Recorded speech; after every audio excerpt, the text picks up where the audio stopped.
So we'll discuss about interactive ALV reports today, and you have some knowledge on basic ALV reports. So now today we'll see how to work on interactive ALV reports. So this is the example ALV report which contains some sales order number, material and price. Let's assume this is a ALV report, and sometimes the user or customer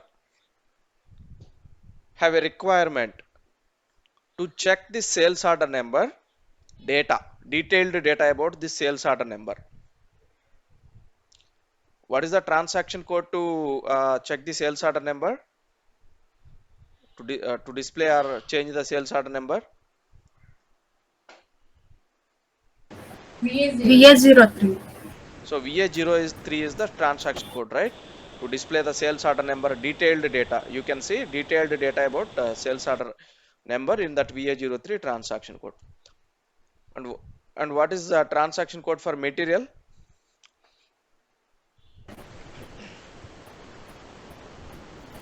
MM03. MM03 is to display the material data, detailed material data. So it's very common requirement in most of the projects where the customer or the user expect a report, ALV report, to display all the sales orders and the corresponding materials or all the purchase orders data, different types of data, or whatever the deliveries data they want. They ask you to create a ALV report to display by date. So I want to see all the sales orders created between this date and this date. So we are going to provide a select option in the selection screen, and we are going to display all the sales orders in a ALV report. Sales orders and the relevant data like customer, who is the customer, what is the customer name, what is the delivery date of that item, what is the material and what is the material description. Everything we used to join multiple tables and display it as output, right, in the ALV format. In addition to that, they expect simple navigation.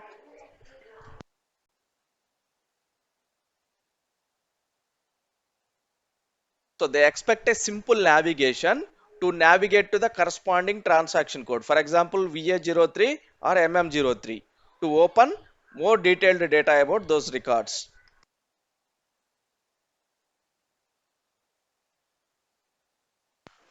Yeah, sorry guys.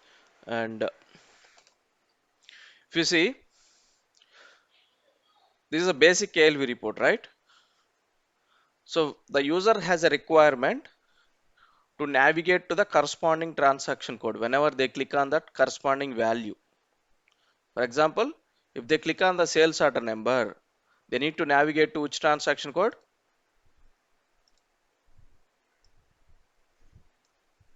VA0. So they need to navigate to VA03 with all the details they can check here.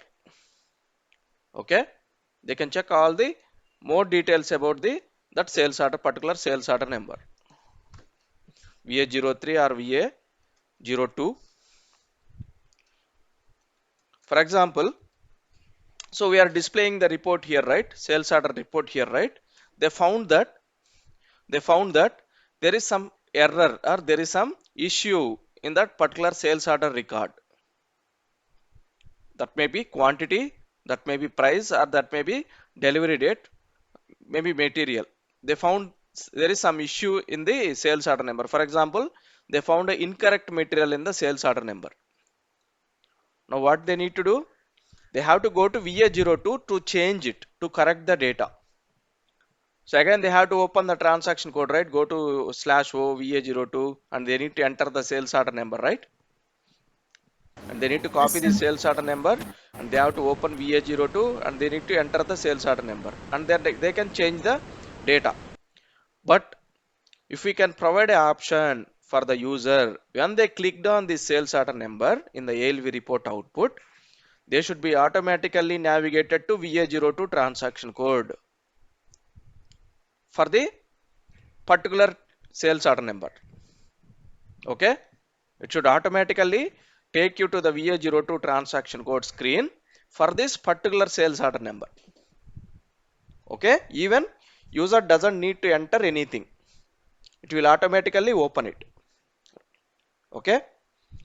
That is one kind of ALV report. Navigating to the standard transaction codes or any transaction codes and automatically open that particular value or particular record.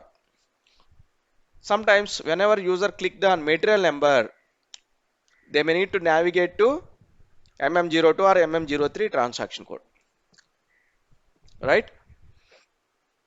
So it's like a shortcut to open the transaction code for that corresponding value, right? That is one kind of requirement. This is also called interactive report. This is also called interactive report. When we click on the ALV report output, it should navigate to a specific transaction code. That might be sales order related, material related, purchase order, whatever. It depends on the requirement, right? So there is another type of ALV report. So this is the basic ALV report, right? This is the basic ALV report, right? So when I click on a specific sales order number, it should display one more ALV report.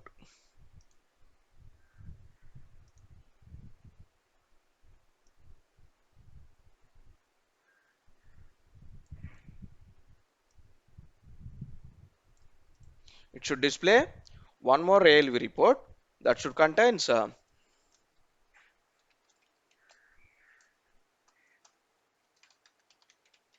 delivery details.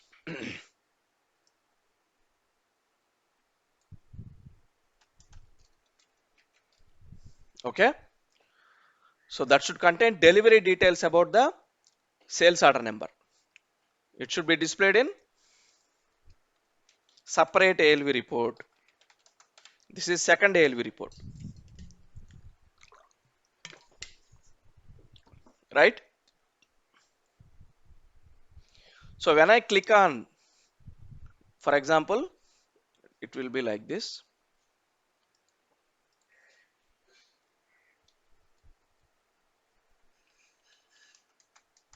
Some delivery number,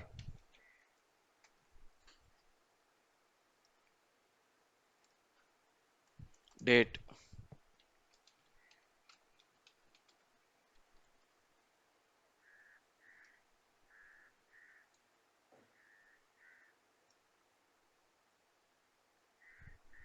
delivery number and date.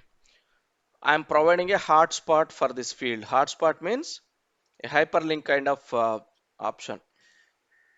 You can say hand symbol. So whenever user clicked on this delivery number, it should display next level ALV report with additional details of the delivery. With additional details of the delivery, it should display one more ALV report. Okay, this is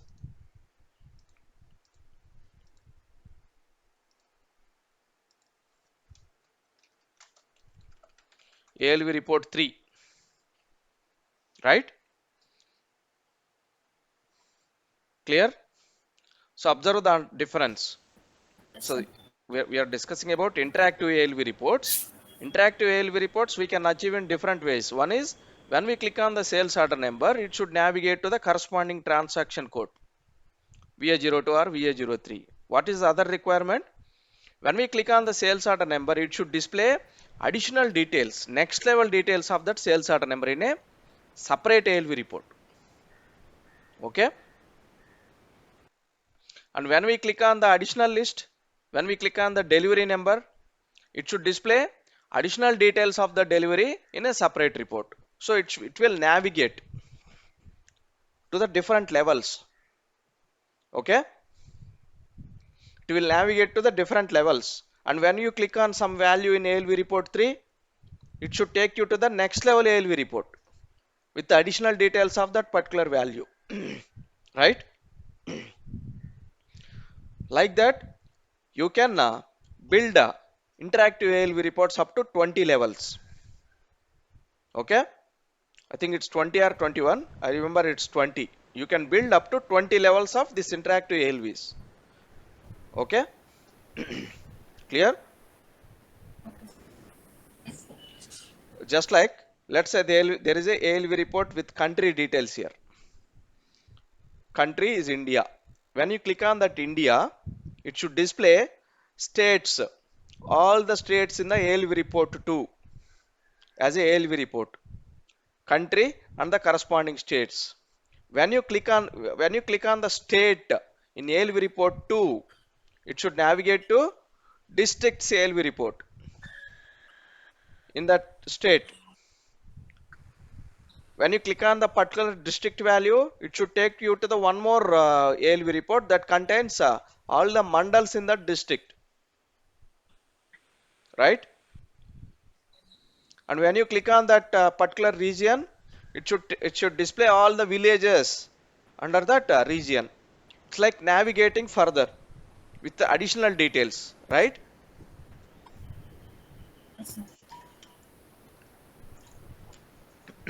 For such kind of requirements also we use interactive ALV reports. So in the basic ALV report, we see some overview data. In the next level report, we used to display detailed data about each requirement, each value. Okay, this is what interactive ALV reports. So we can achieve interactive ALV reports using our classical ALVs like ALV grid display function module, or also we have object oriented methodology. So we can achieve this interactive ALV reports. First we'll see how we can achieve this using our normal grid display function modules. Okay, so let's create a ALV report.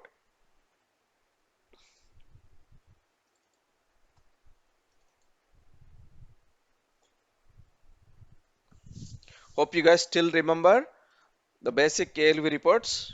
If not, anyway, I'm going to create from the beginning.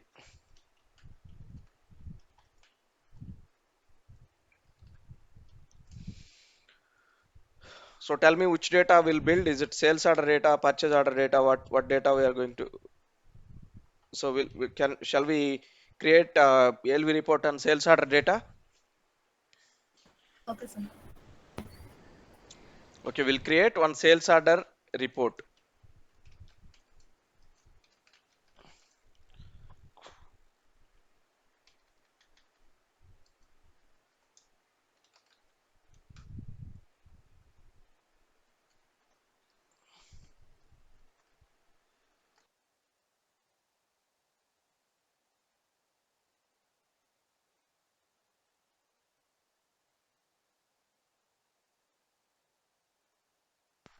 Type is executable program. Click on save. So select your package, click on save, and it will ask for a transport request. Since it's a new requirement, I'm going to create my own transport request with the task ID. Again, this description is depends on your project requirement. They'll provide you the description format. Since this is an enhancement, I'm using E. Enhancement in the sense it's a new program, right? New implementation, right? That's why I'm using E. Enhancement is nothing but it's not related to our enhancements concepts. In projects, we have defects enhancements. Defects means fixing the errors in the program, existing program. What is enhancement? Enhancement means adding new functionality to the program. Okay, don't compare with our enhancement techniques. Enhancement means adding a new functionality to the project. Okay,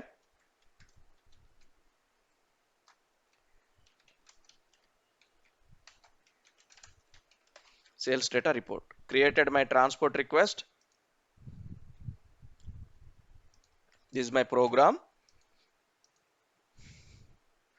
So what is my requirement? I have to display sales order data, right?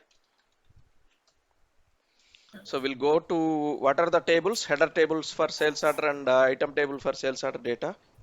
PPAP and VPA. VBAK and VBAP. First we'll choose the fields which we need in the output, report output. And I want EBLN sales order number, created date. I'll paste it in a notepad, and I need type,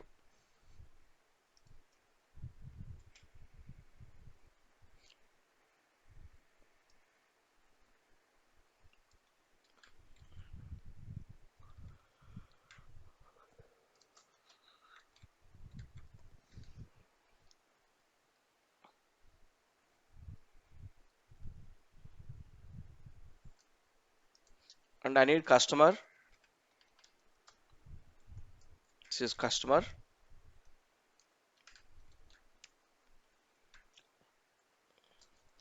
Don't worry, these details you'll get in the functional specification. Okay, the functional consultants will give you what are the report output they are expecting and what is the source table. They'll give you the details in the functional specification document. Okay, Okay, sir.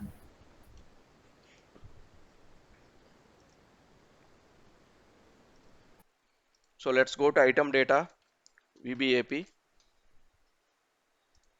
So I've already taken VBLN. So take item number and material number.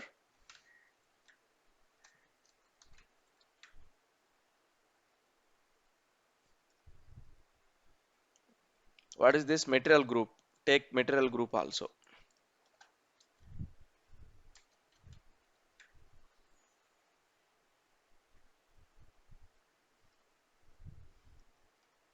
What else we need?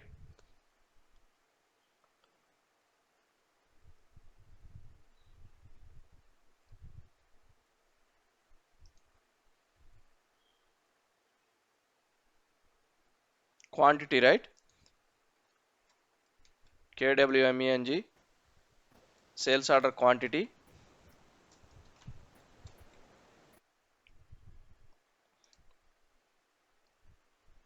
This is unit of measurement, right? For quantity and currency, unit of measurement is mandatory. Where is the price?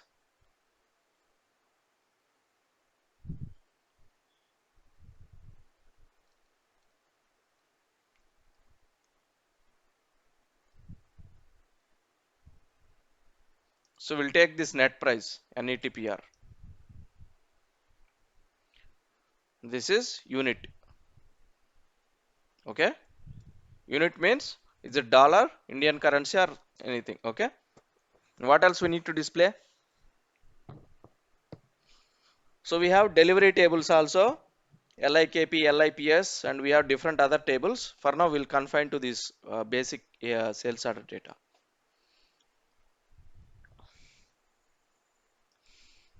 So do we need to display descriptions for any of these fields? Do we need to display? So in ALV reports, as as much as possible, we have to display text, not the numbers. Like in any report, we have to display the name of that particular value, not the number. Okay, because when the users who is accessing those reports, they should know what is that material. If we provide some number, it is not easy to understand that material, right? For example, if you are displaying a report on tires, if you just display the number, they don't know whether it is tire or any other product. We need to provide the description also. Now observe the fields. What are the fields we have to provide descriptions in the output?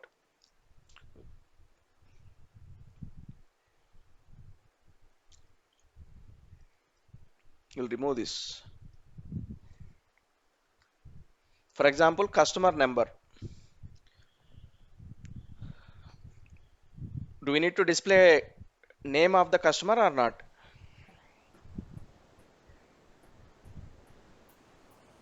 Can you guys hear me? Yes, sir. Do we need to display customer name or not in the ALV report?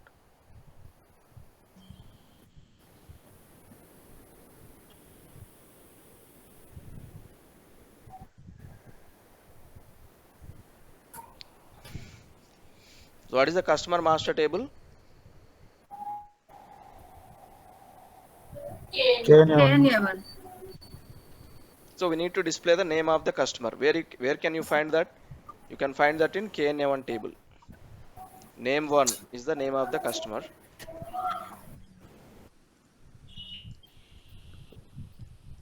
For material, displaying material number is not enough. You have to display material description also.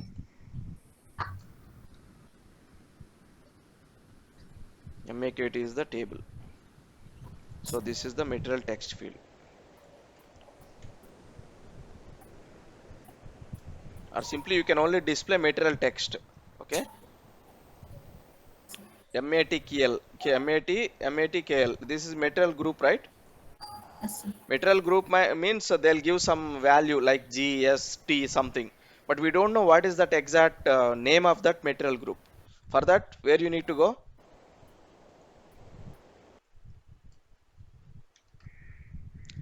How can you find name of that material group? This is the material group. How can you find the name of it? First, let's check the contents.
So this is how you can see the material groups, right? So this is the material group and this is the name. 1025 is engine parts. 2022 is H3 bill. 5000 is some material group. 5005C is chemicals. These are all material group names. Where you can find the name of this material group?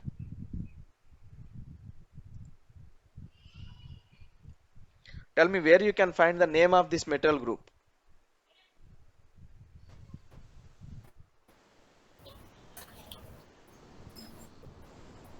Material master data. Mara. That is material name. I am talking about material group field. This is material group.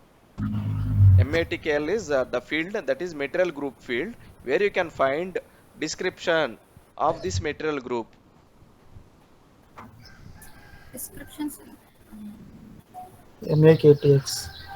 MAKTX is for material.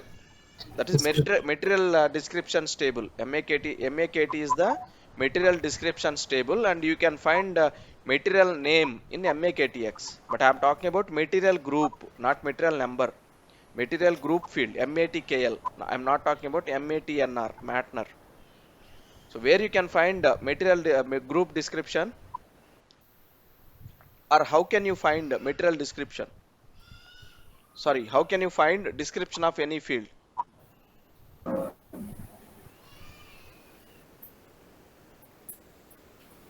The text table. Yeah, you took this much time to answer this.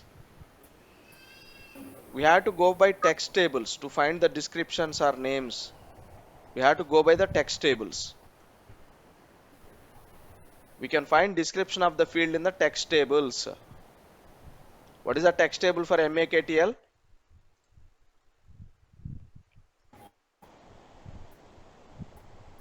So this is the check table T0023, T023. Here you can find all the master data, material group master data. But where can you find the description of this material master data? Text table. This or something. More like.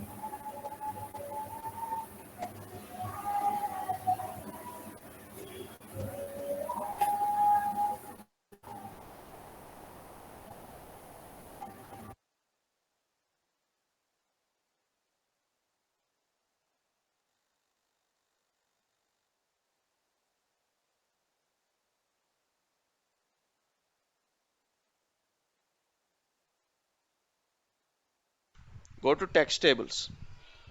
Here you can find description of that particular material group field.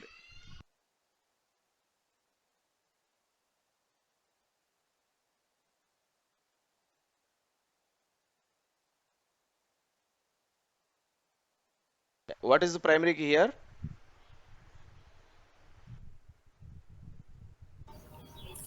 What is the primary Class key here?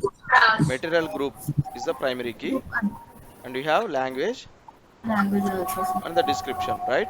You guys Yes, sir. forgot. I've explained many times about these text tables and how to find text tables.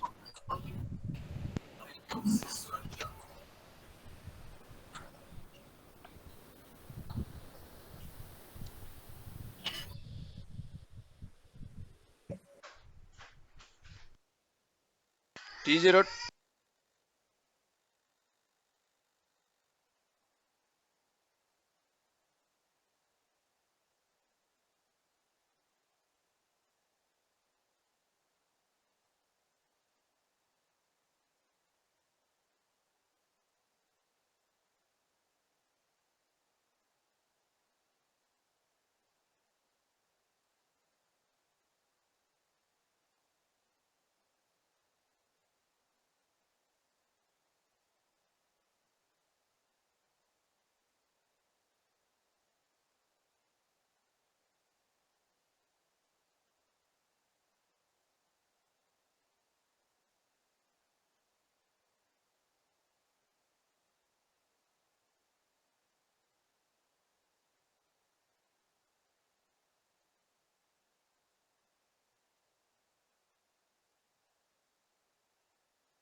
So here you can find the text table of that field.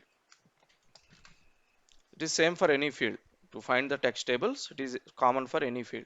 Go to master data table, check table, and you can go to text table. There you can find the description of the field. Okay. Okay, sir.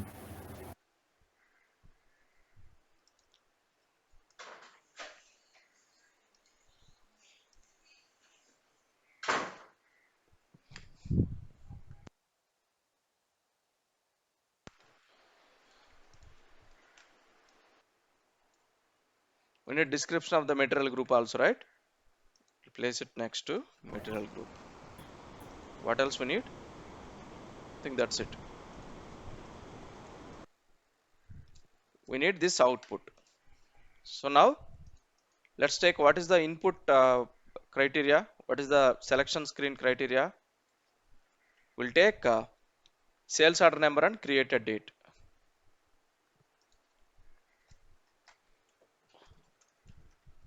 To filter the data, we'll take sales order number and created date. Or if required, we can also take customer number also. We'll take three selection select options in the selection screen. Okay. Now we'll define the first. We'll define selection screen. For this, I'm going to use one separate include to define the selection screen and to define all the global declarations, so that we can cover all the previous concepts also. I'm going to create one global include for declarations underscore top. Top. I'm naming it as top. Double click on it. Yes, save it. So assign the package. Which transport request you have to select? The transport request which you created for this specific task, sales data report. Select only the transport request number. Don't create new transport request number, right? Because Yes, sir. this include program is also part of same requirement. Continue. So define your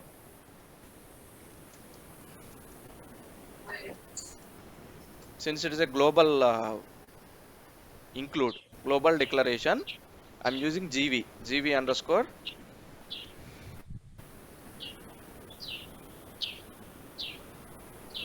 so means sales order number.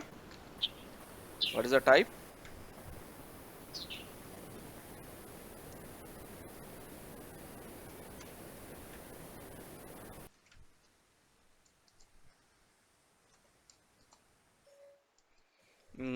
Date, right? Yes, sir. Year date.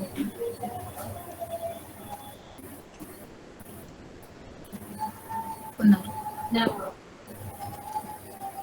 Punar.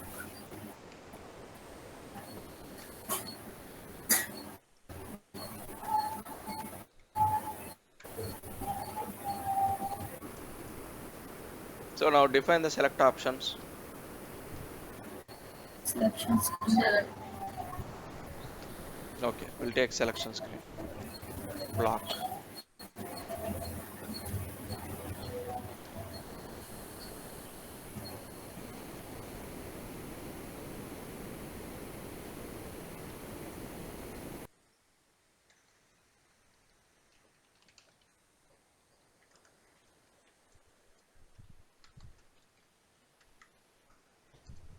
You can also take title. Yes, sir. Select options.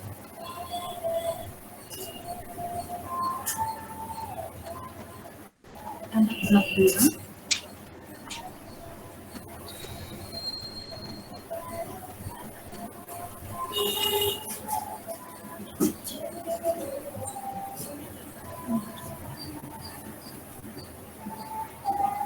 There is a limitation, right? 8 characters. 8 characters limitation is there. I'll take snum for For GB underscore as well.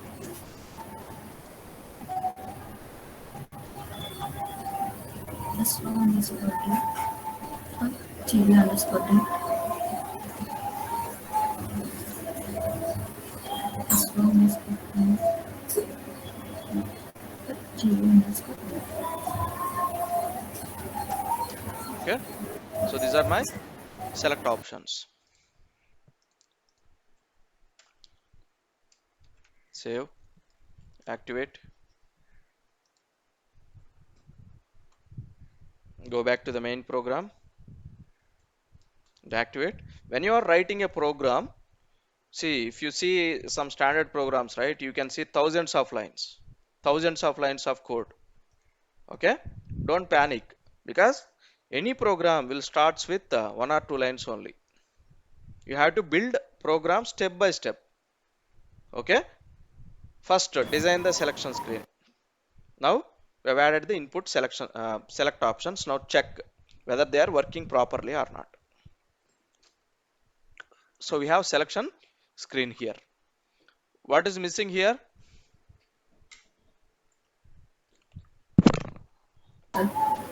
What's missing here? Se- Input labels. Selection text, right? Yes. We have to add labels, text elements, selection text.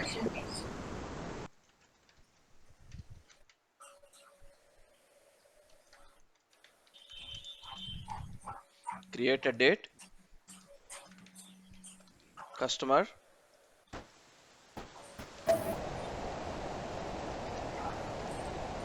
sales order, and activate this. Hmm. Our selection screen is ready. Now tell me again, it will be provided in functional specification document. What are the mandatory input parameters we need to know, right? For example, in my case, date is mandatory.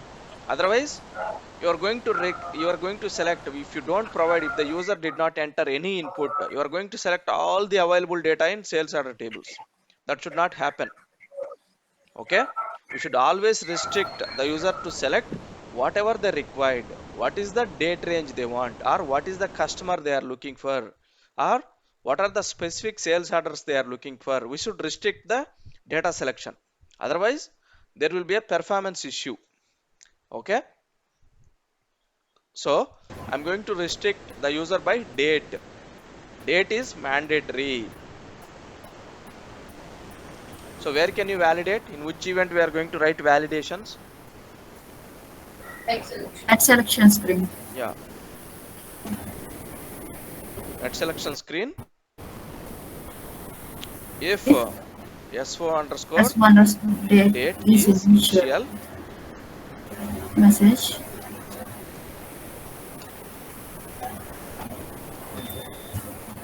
we'll introduce message classes in the next session. Okay, So sir. you should use text symbol here. Don't use hard-coded messages. Or I will create it. Go to Text elements. text elements, text symbols, Enter value. some message. Activate this. Will automatically assign the number 1001.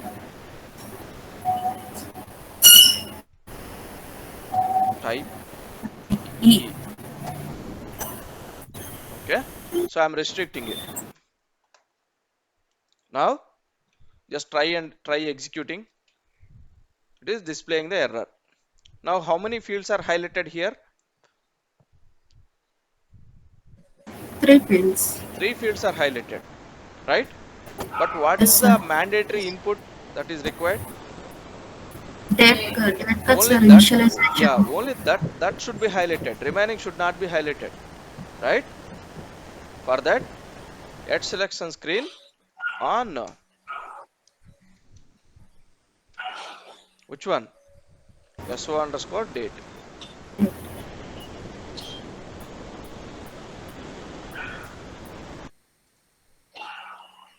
Please concentrate on this program because we are going to cover many topics here in this interactive ALV.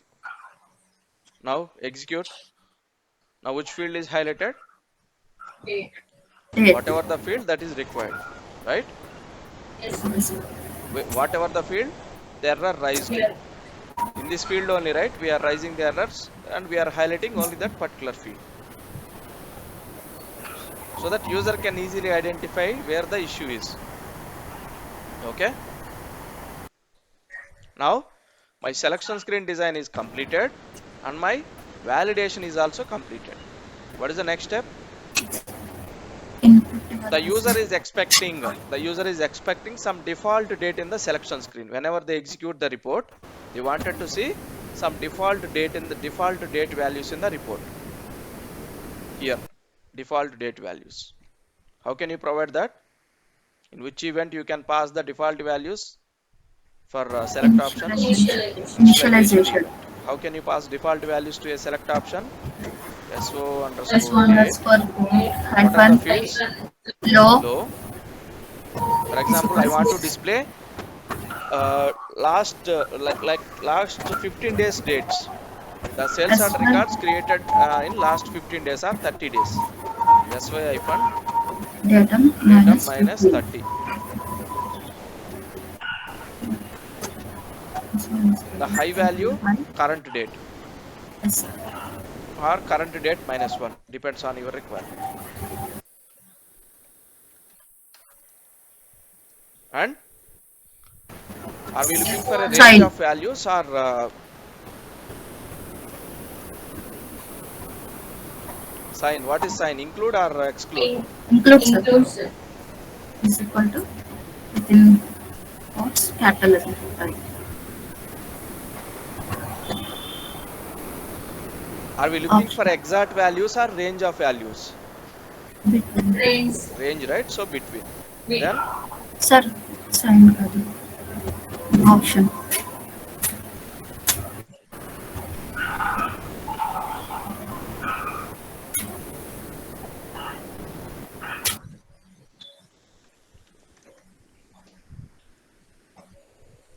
append SO underscore date. S1 underscore date.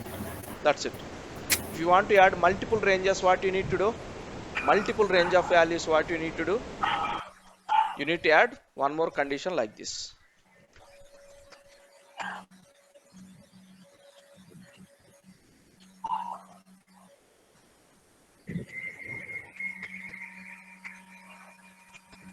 you add like this, it will add multiple range of values. Okay.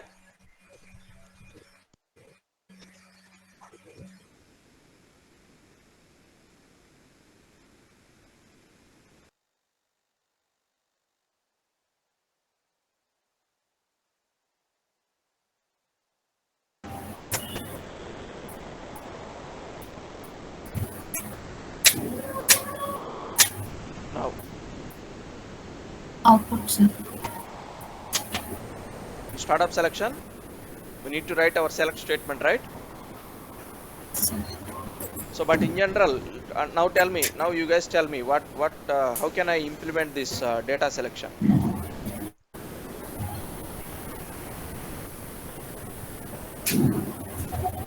How can I implement this data selection? Tell me. Joins also types.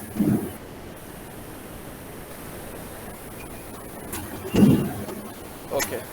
Define types. Yeah, I'll create a class method for this. I'll create a class method. Hey, I'll create one helper class for this program, so that I will implement all the business logic inside the class method and call the class method here. Okay, Okay. sir. What is the transaction code for class methods? SE24.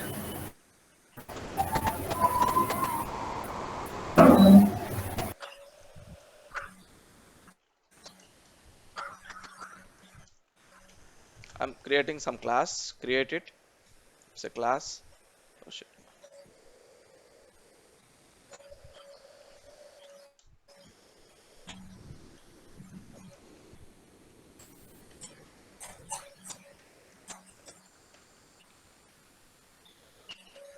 So final means if you want to make it enable for inheritance, uncheck this. Remove this final checkbox. So select the package, save. What is the transport request that you have to select?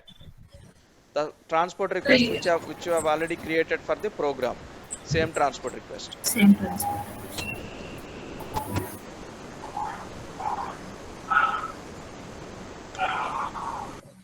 Now, so define the methods required.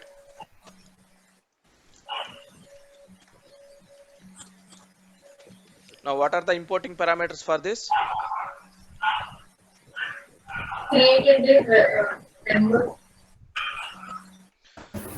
What we need to pass here? We need to pass the Yes, select sir. options, right? For that, we need to define select option structure. Where we need to define? Go to types, ty underscore date.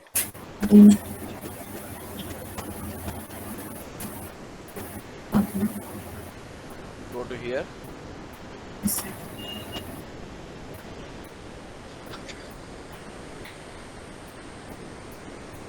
Types below. Alright.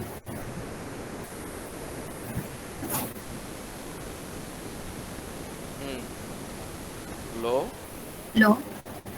type. What is the type? Tabs, sir.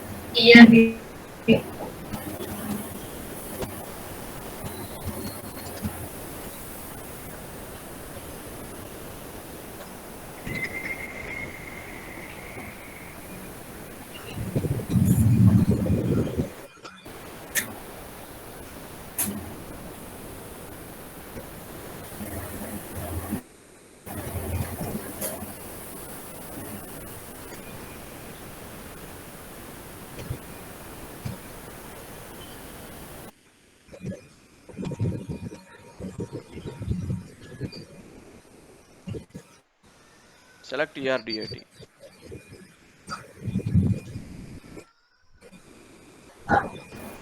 Type. ERDAT.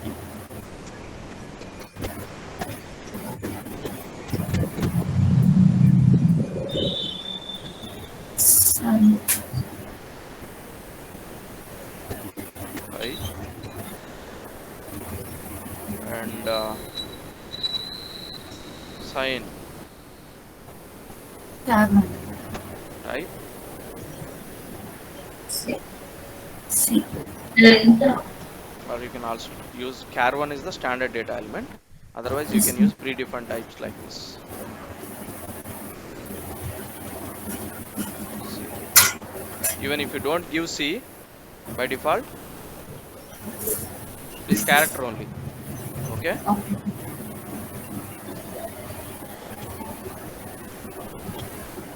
Option.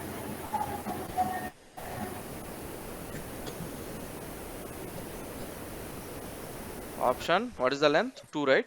2. Yes, sir. 2, sir. End of ty underscore T1. date. T1 underscore date.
Standard T1 underscore date.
So I've created the table types and I'm defining the importing parameters here.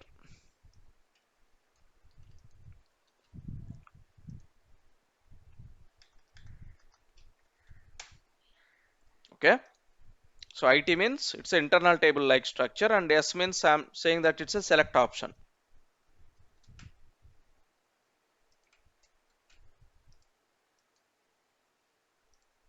Importing IT underscore S underscore score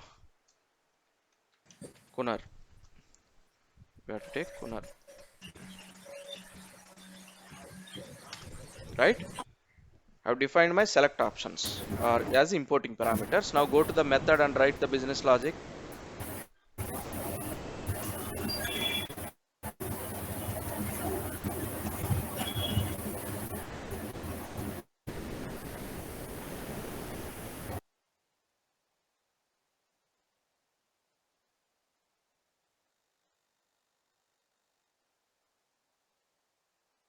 So we have importing parameter, but what about the exporting parameter? We have to return the data, right? Did we define the exporting parameter?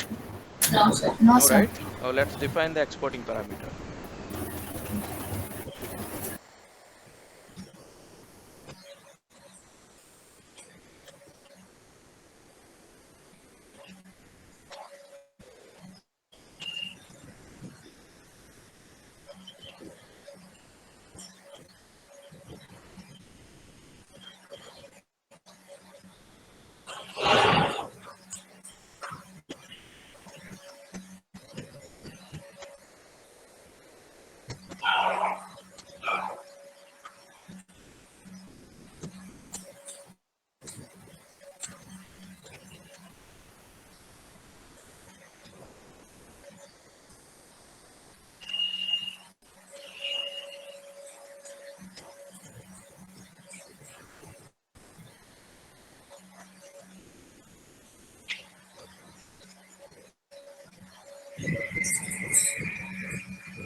You can also create data dictionary structure, okay? If you don't want to define type structure, you can also define one data dictionary structure in SC11 and you can directly define exporting parameters using the data dictionary structure. Okay, that is the alternative for creating type structure here in class method types. Clear? Yes, sir. Yes, sir. Structure and table.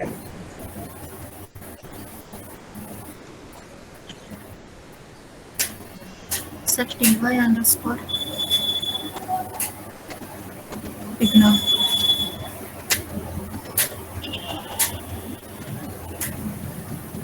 Oh.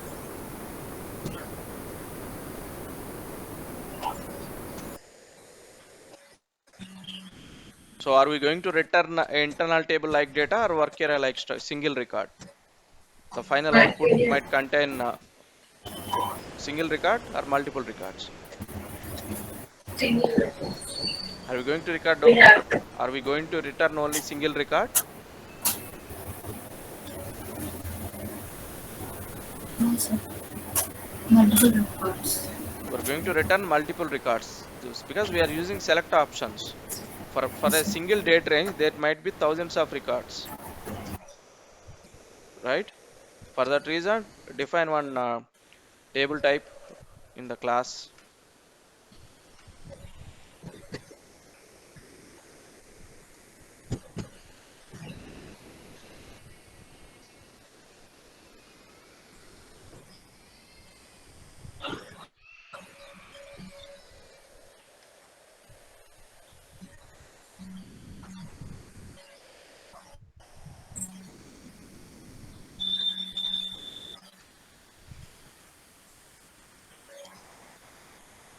So my final structure also completed. Now go to methods and define the parameter, exporting parameter,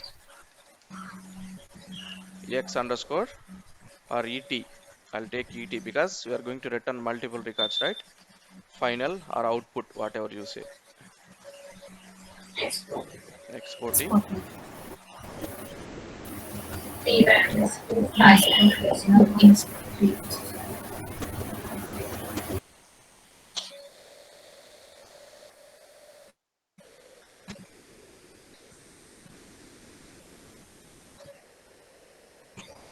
Now here, implement the method using join conditions for all entries, whatever the preferred requirement or whatever the requirement you have.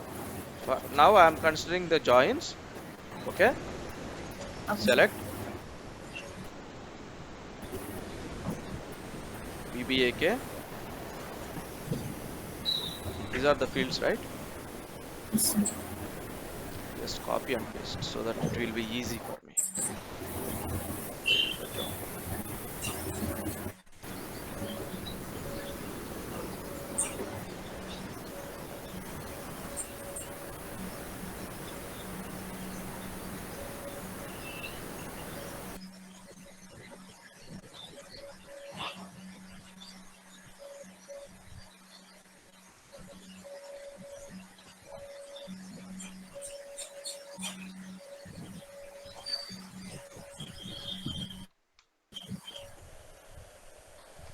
From which table VBLN is coming from? VBAK field operator. You can also use alias names A, B, C. Okay.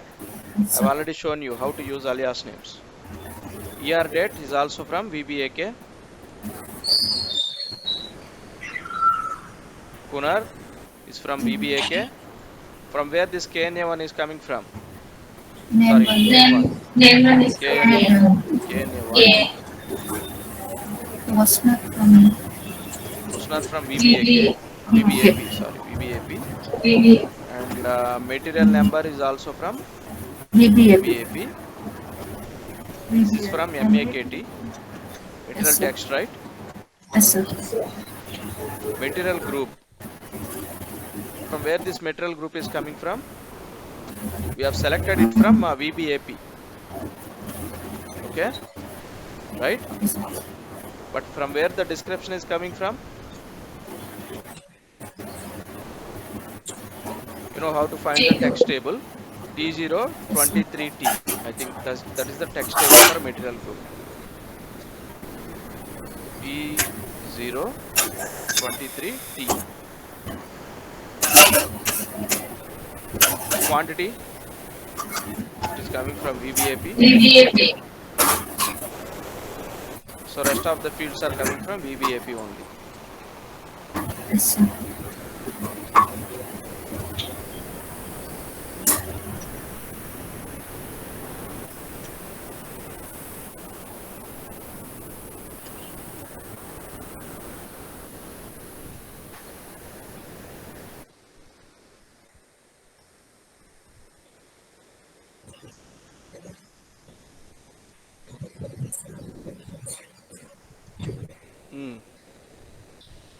Usually you can list out all the same table fields in the same order, but here I am taking in a different order. Anything from VBAK, inner join. So when we use inner join, when we need to select records, common records from both tables, right? Both tables. At the time we use inner join.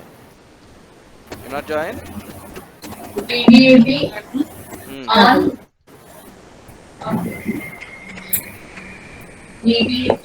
On the join condition. prevalent is equal to prevalent.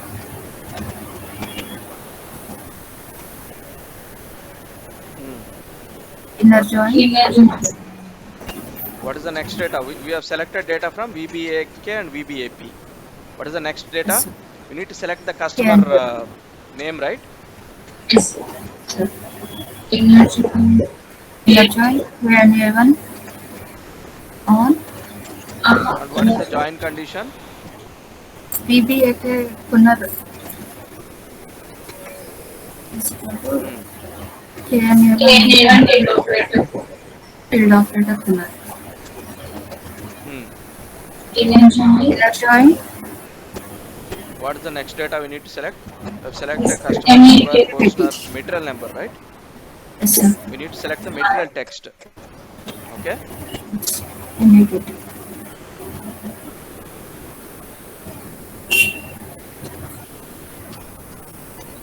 What is the join condition? BBAP. Partner is equal to And MAT. partner.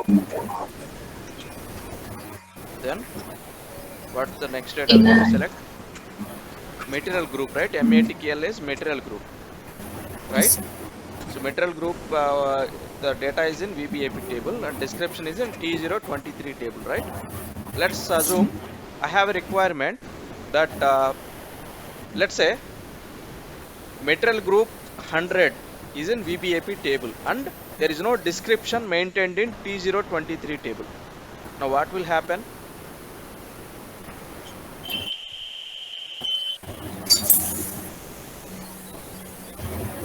Did you understand? The material group is available. The material group code is available. That is 100. But the description is not maintained in T023.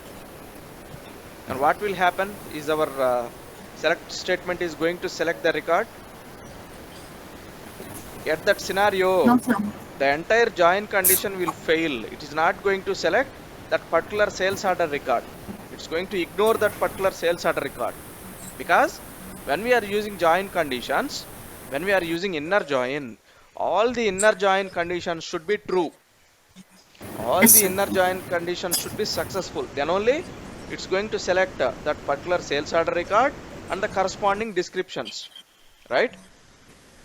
In some cases, for example, if you take material group, let's assume material group data is optional. Material group data is optional. That is not mandatory. They may or may not maintain the data in the system. There may be a data or may not be a data, right? If there is Yes, a sir. data, display it. Otherwise, ignore it. Left outer join. Yeah, you are right. At that scenario, what we need to use? If any of data falls into current scenario, don't use inner join because you are going to if you use inner join, you cannot select the entire sales data record. All these sales inner joins cannot select any particular record. Okay, even one inner join is failed. Clear? Yes, sir. If you think there is some optional data, if you think that that value may or may not available, then go for left outer join.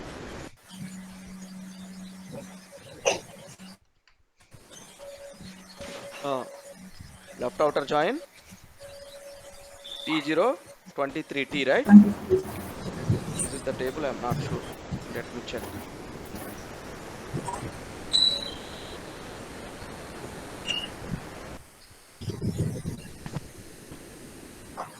Maybe.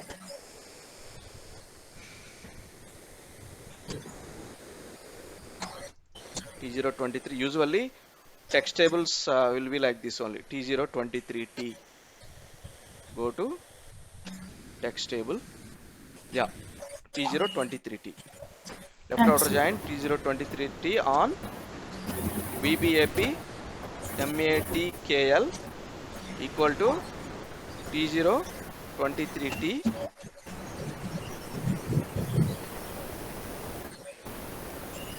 MATKL.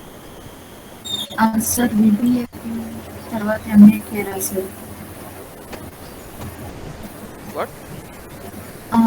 In this condition, MAKTL రాశారు. No, that's what we need to select, right? Yes, sir. Okay, MATKL. Yes, sir. Yeah, thanks. And what is the next data we need to select? I think we have selected all the required data. VBAP we have already selected, Yes, sir. right? You can just maintain in the same table order. I kept this here, right? You can keep it in the same place, all the fields, okay? It won't make any difference anyway. So, yeah, join conditions are completed. Now, into into table, or you can directly take et underscore final. yes, sir. But only thing is you need to observe this order, fields order. Did you define the type structure in the same order or not? If you define in the same order, if you define this ty underscore final type structure in the same fields order, you can directly take et underscore final. Okay? I think we maintained in the same order, right? Yes, sir. You can directly take et underscore final. You don't need to define a new.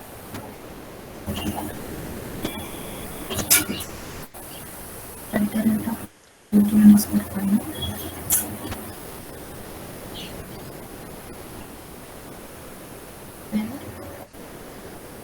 Where? In We have select options, right? yes, sir. EBLN in. Right, It's a right. tilde operator E. Yeah, you're right.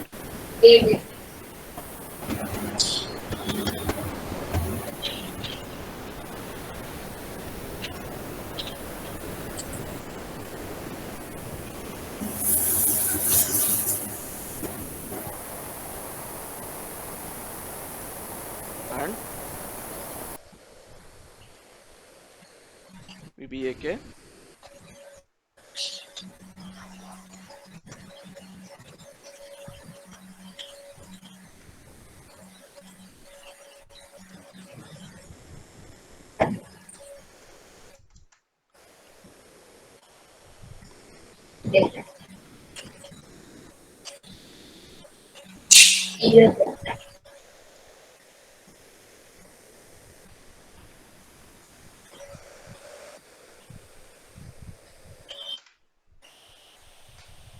That's it. Now let's check the syntax. T023, there is error. Let's check the table, exact table.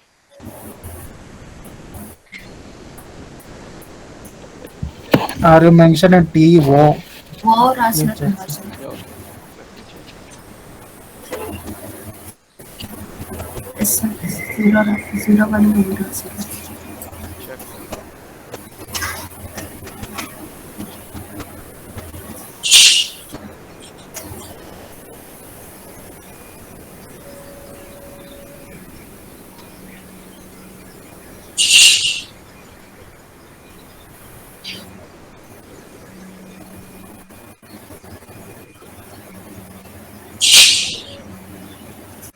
Row structure of the table IT underscore SO is incorrect.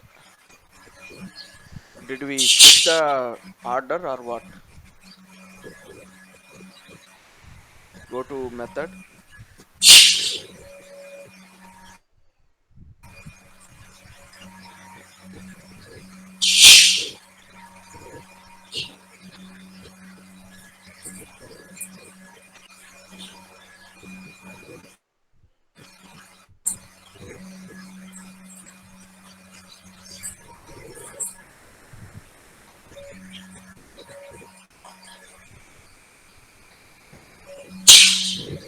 Go to types.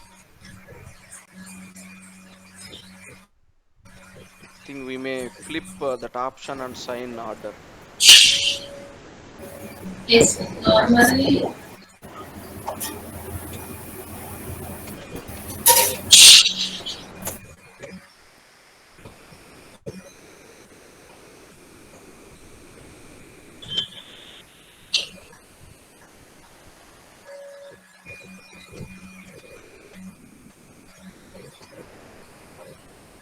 Is it option and sign? sign option. Sign option only, right? Yes, sir. We'll just try.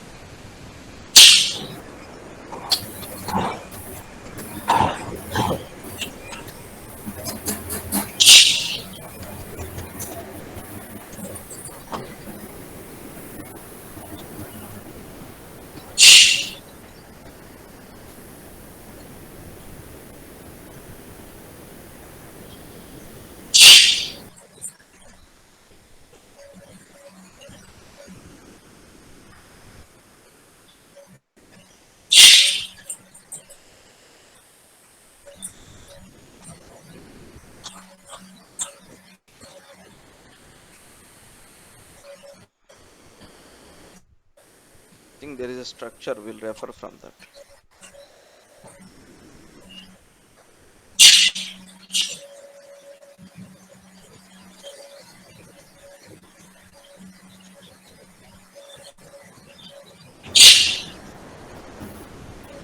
Simply, we can go to program to know the exact thing. Keep a breakpoint here. Activate.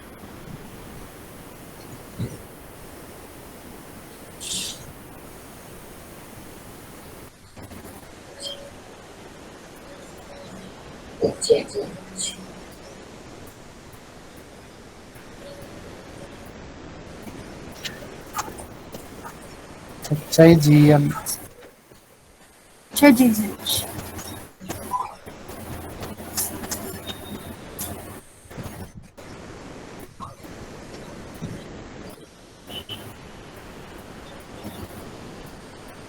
So sign. Okay, we completely flipped the order. Sign, option, low, high. This should be the order.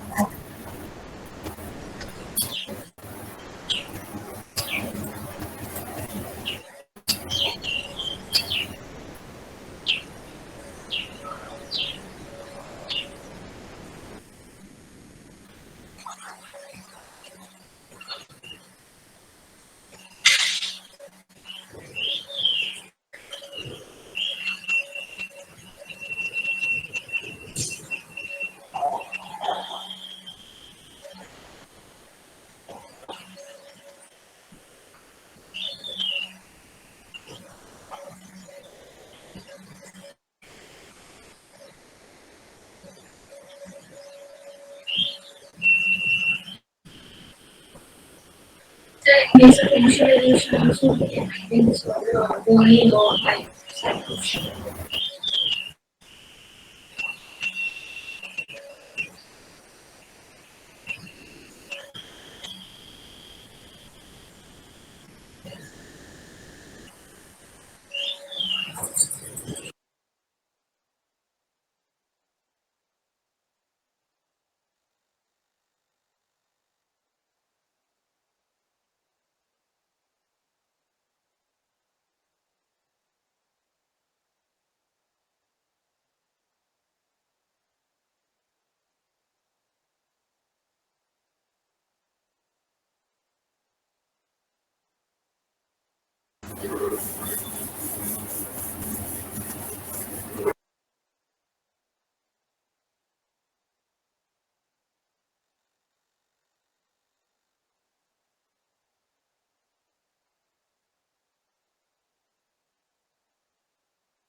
Here we are doing one mistake. Can you guys tell me what is that mistake?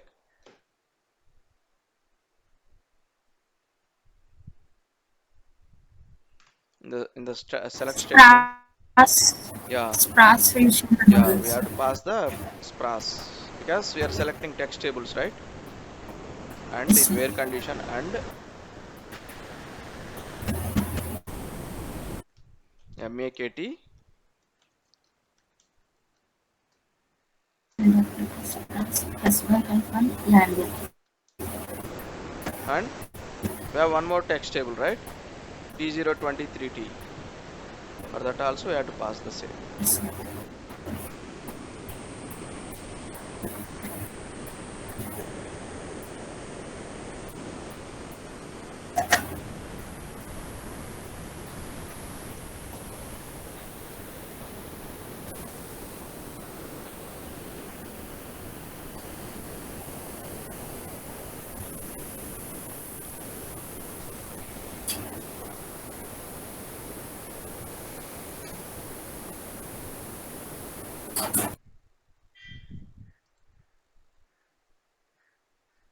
So now what? Our class method is completed. Now call our method in the program. Call the method in program. How to call a method?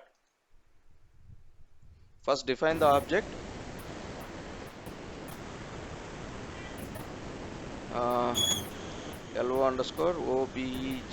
This is using inline declaration, right? Yes, sir. Equal to new. Name jet.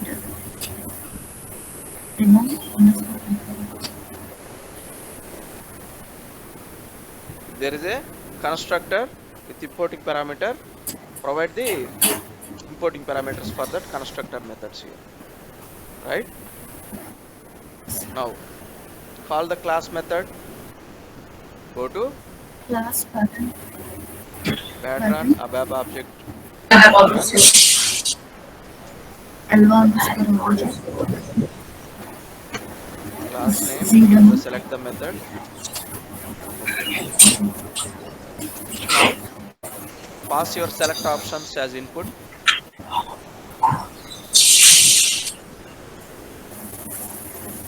So underscore date. You have to use these brackets for select options.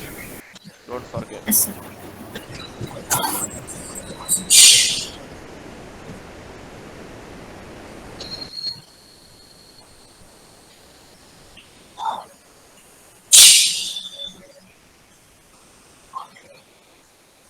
Punar date SNAM. I think that is SNAM.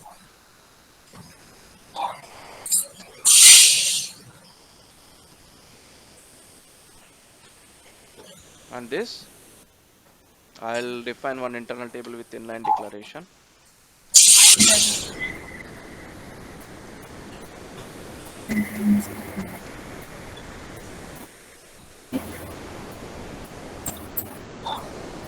And now what next? We selected all the required data. Output display. We need to display the output using ALV report. Okay. Yes, sir. So I'll give you assignment. You guys copy this program and build the ALV report for this, for all the Okay, fields. sir. And I'll based on that report, we'll make it as an interactive report. Okay. For now, I'll using CL demo output.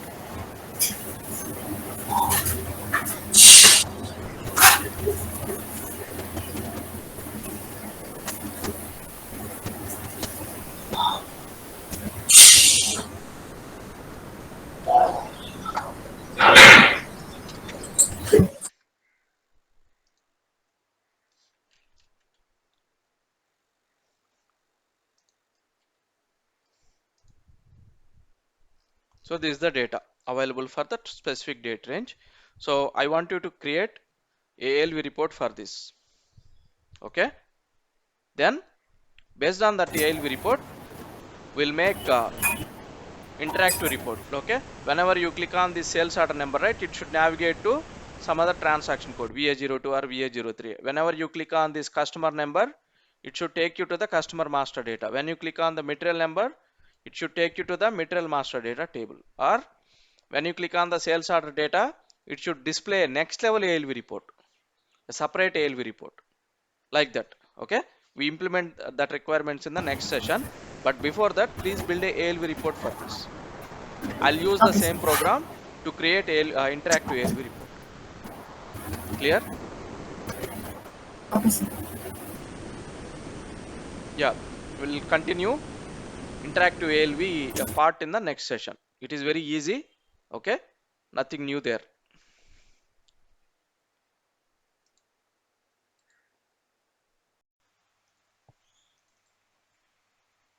So we created till demo output.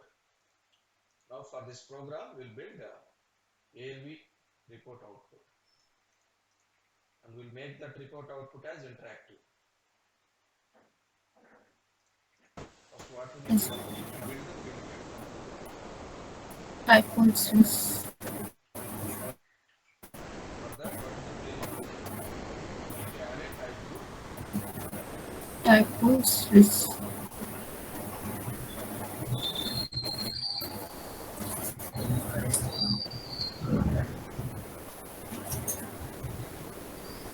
Sir, we can create subroutines also for sir. For this one.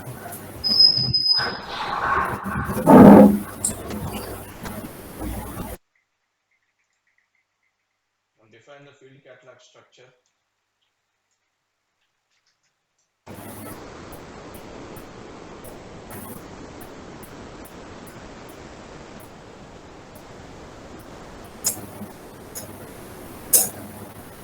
Type standard table.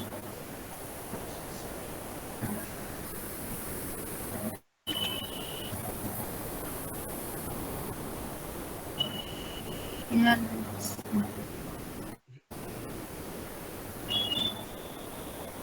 Yes, understand. Field cat underscore LV.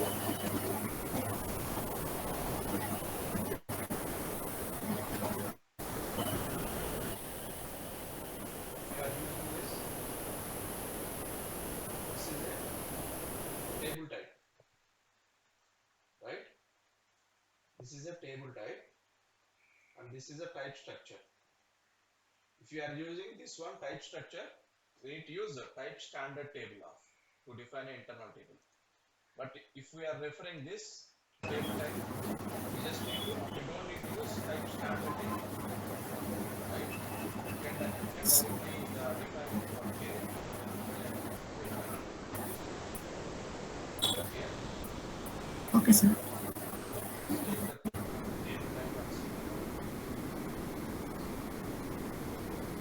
So if you use a table type, you don't need to use type standard table of. You can directly define like this, right? Yes, sir. T is a large language structure. The type structure for this type standard table.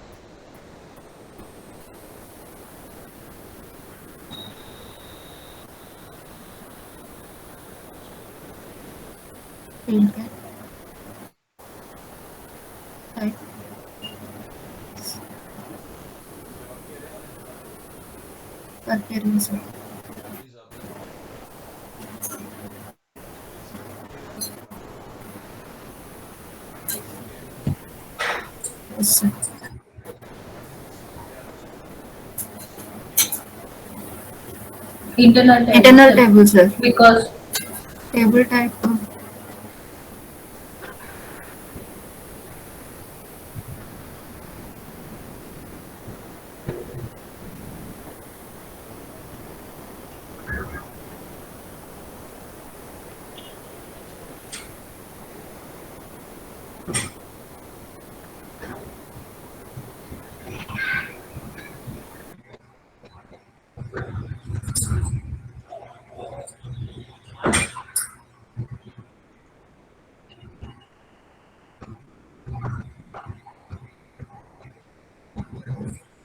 Now we build the field catalog. I'll use perform to build the field catalog. Okay.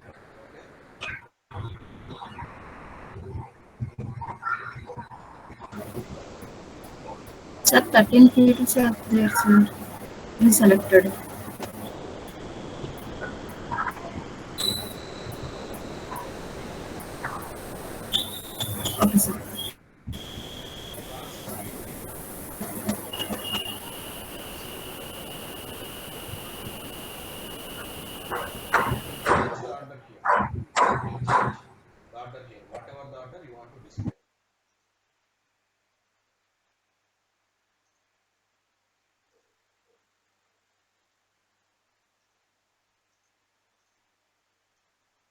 first field is VBLN.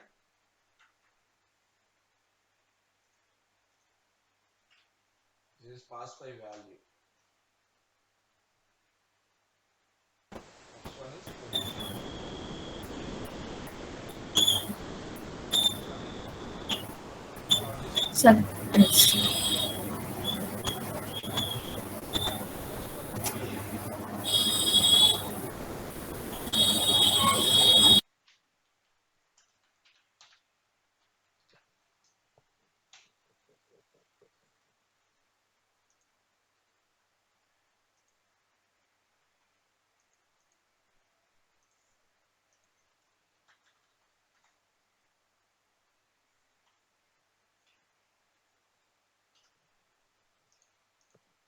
And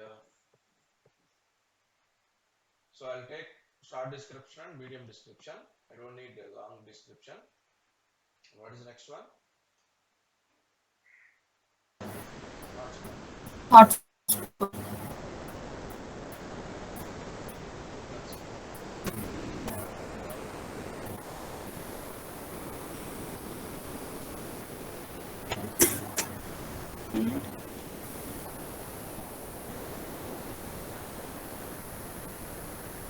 Using Using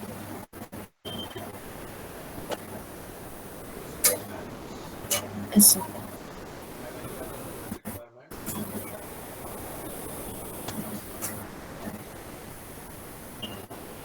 ABAP underscore to What or cost X. cost service implementation. So Okay, sir. cost to create the subject.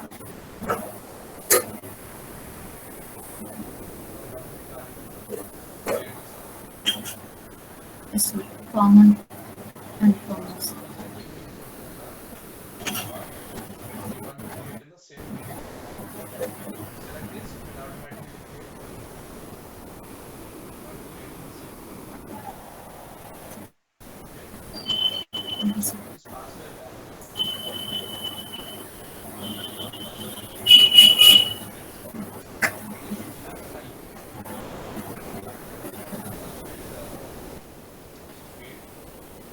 The second one position. Position. Select Cell text, cell text S.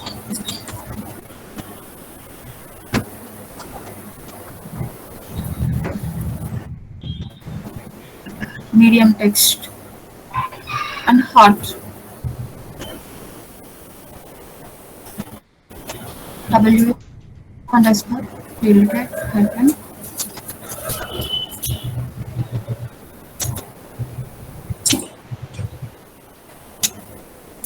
field is length.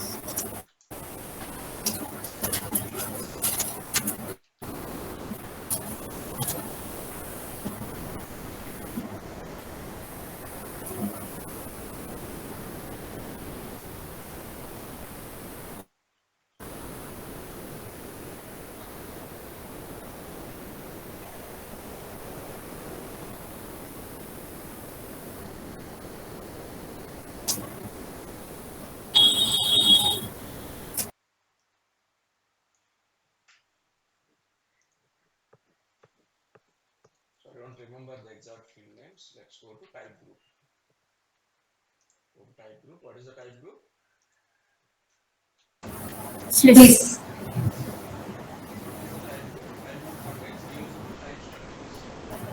Okay. Yes. Type strings. We want to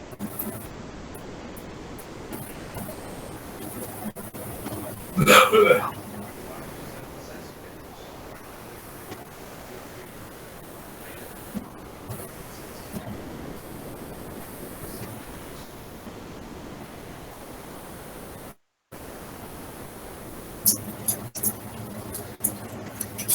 Next. Sir.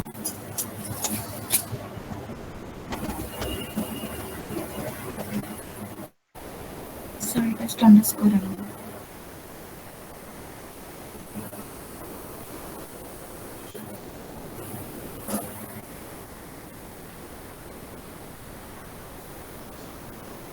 Column underscore position.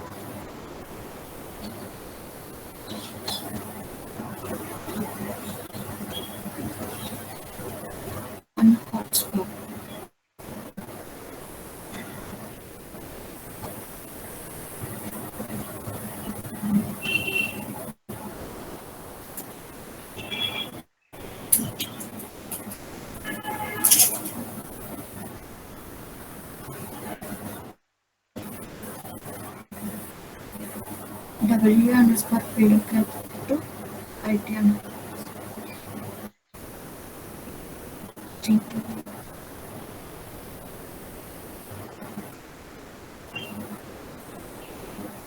Clear correct area. Instead of this, what is the neoweb syntax we can use?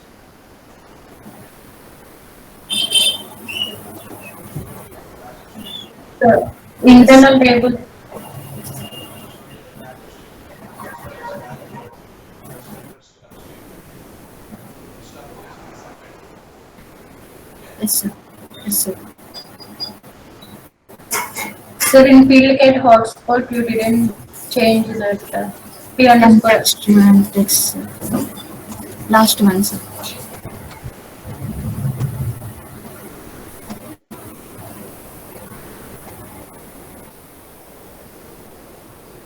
See, it should be subroutine should be always at the end of the code. Okay. Okay, sir.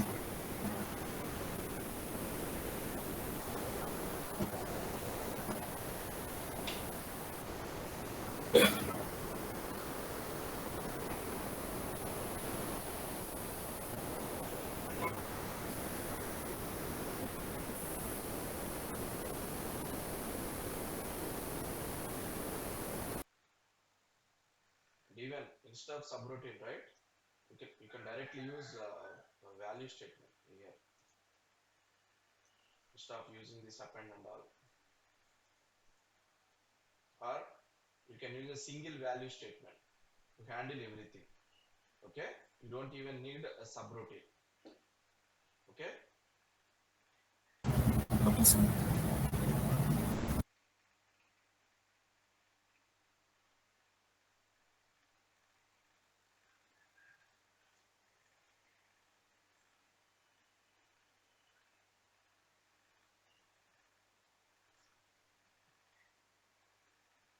you know how to write that? Do you remember?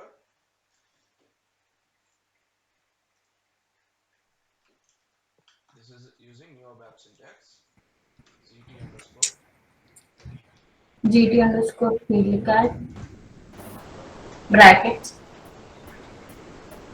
value value slash uh, ah, hash. dash yes sir. Within brackets, in brackets, open bracket. Okay, Yes sir. here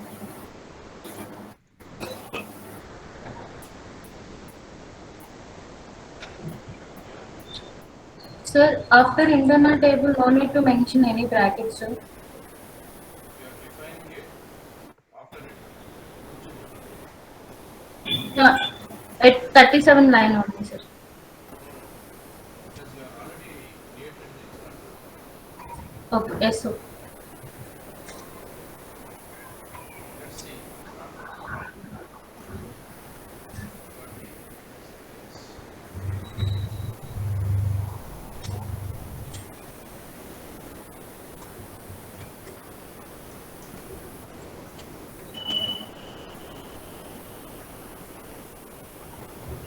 Okay, you can use this value statement instead of using method and all.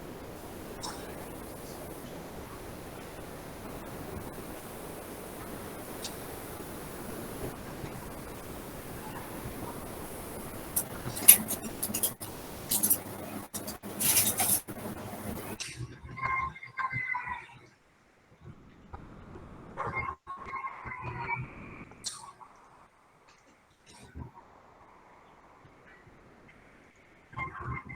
Check whether it is working or commenting the confirm. Check.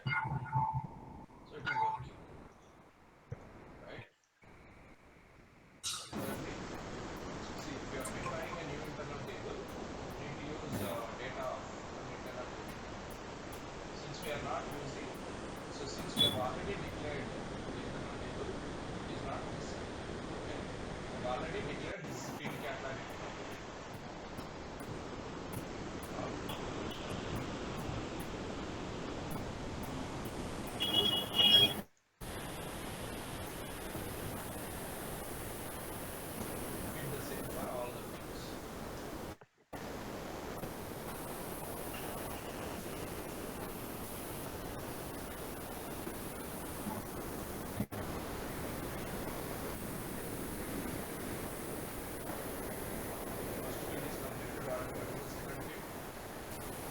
Yeah, dear.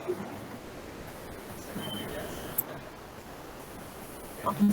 as MM. Okay. Okay, sir. Negotiation. Fine.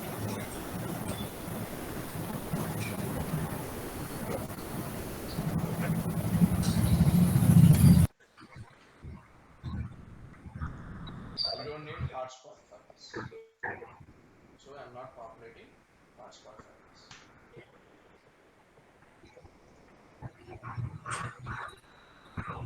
Third one, I want to use material.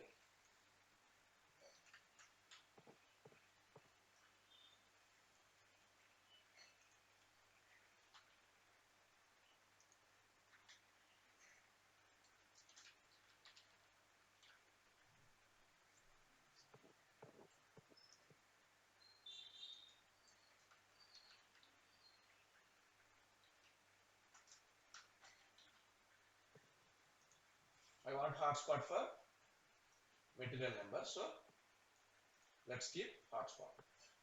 Next, I want to display material text.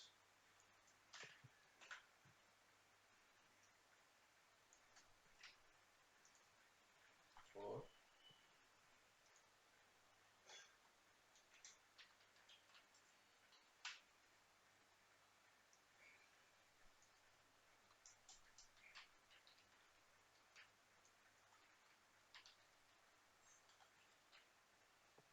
I don't want hotspot for material text. Remove it.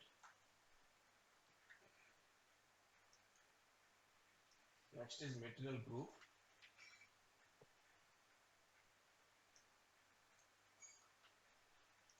It's in fifth position.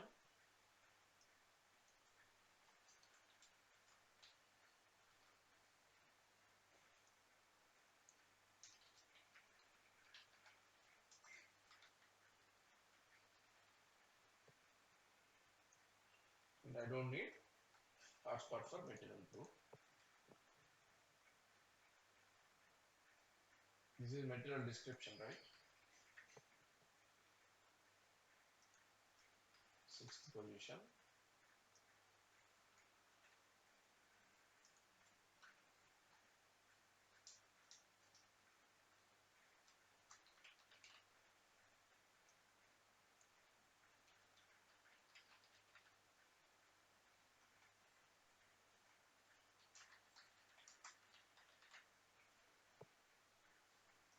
Remove hotspot.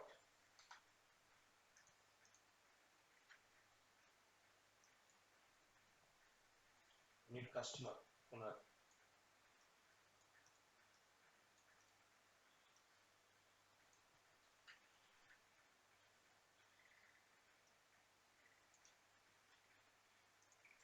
Seven.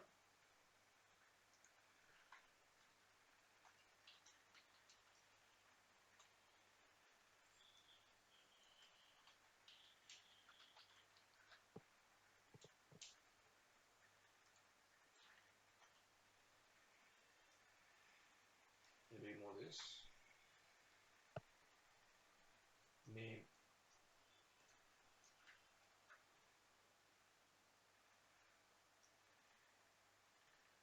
Always remember you should populate only fields in uppercase.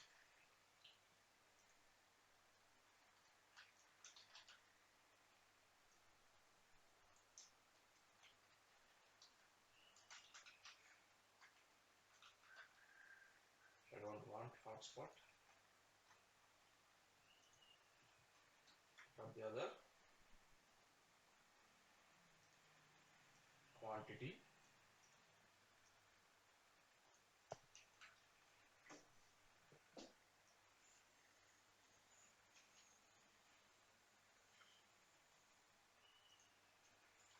Nine.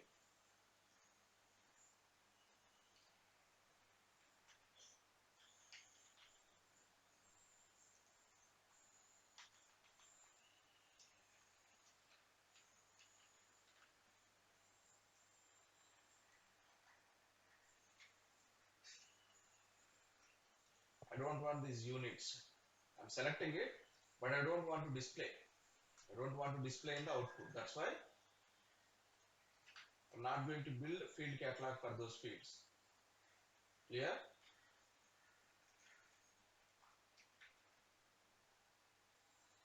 We may select many fields, but we may not need to display it, so that I am not displaying it. I am not displaying the unit.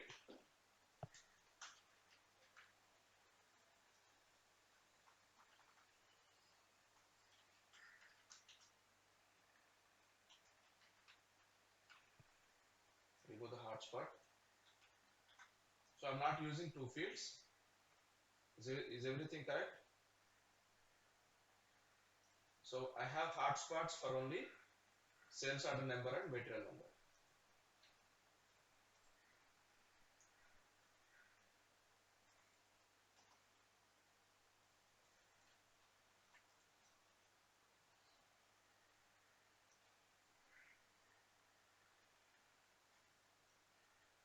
Okay, this is the value operator we can use to populate this kind of data like field catalogs or BDC data. Even you can use this for BDC data fields.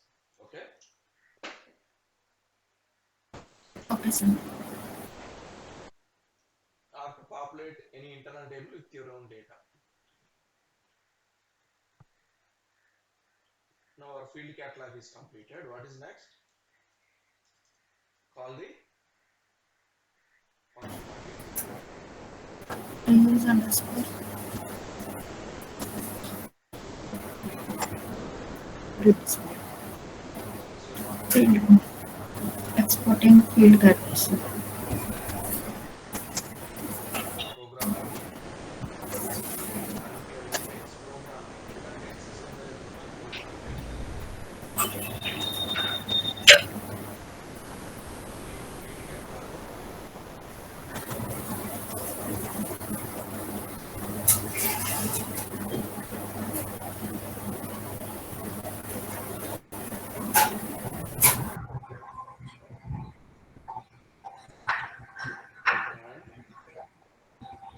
Tables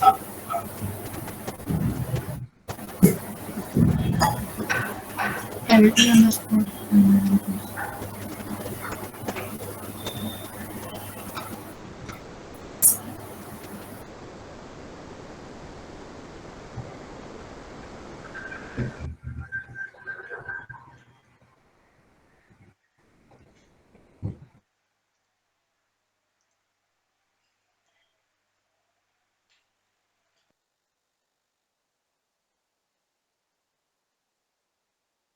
Let's test the ALV.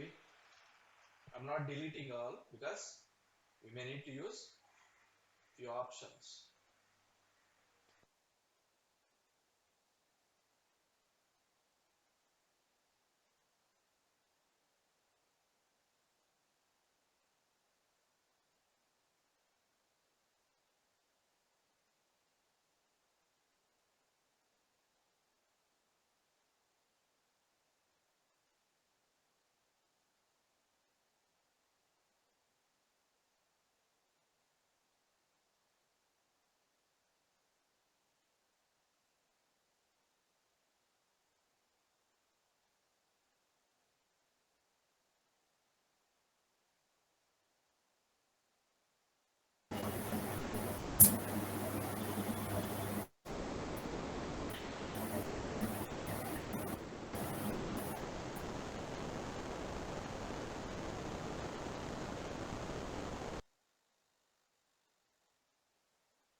So this is our output, right?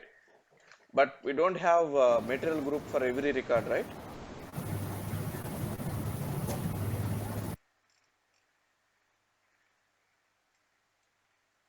Correct?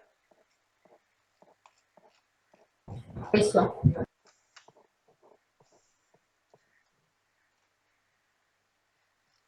So how many hotspots we have here for sales order number and material number?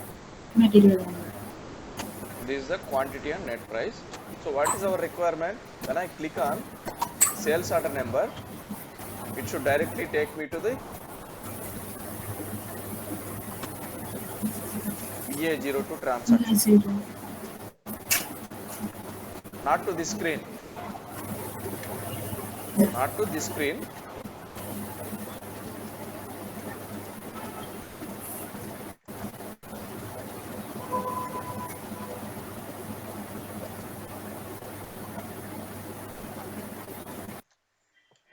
It should directly take me to this screen.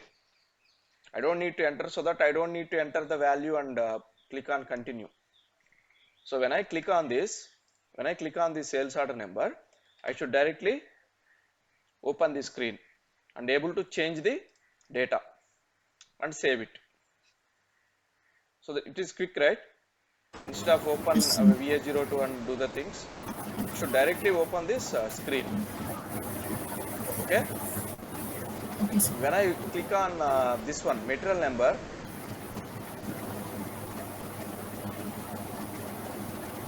it should directly take me to MM02 transaction code, not to this screen.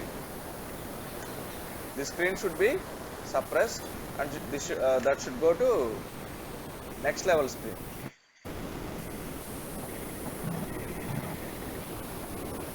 This screen should directly take me to this screen. Okay. Okay, sir.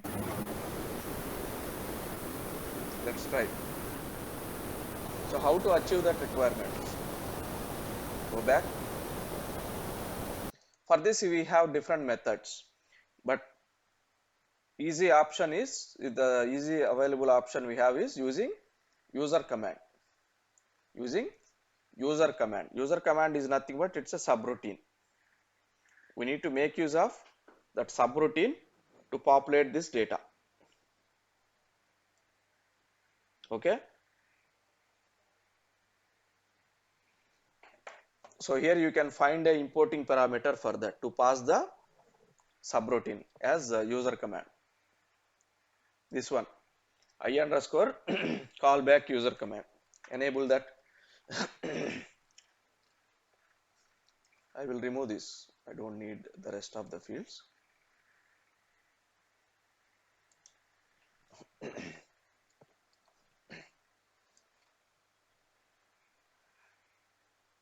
I'll keep only user command.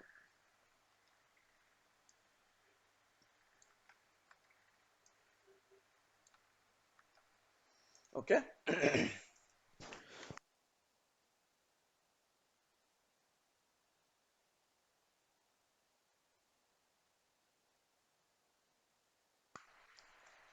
Now write a subroutine. Not, you don't need to write perform. Okay, you don't need to write perform here. We don't need use form user underscore cmd using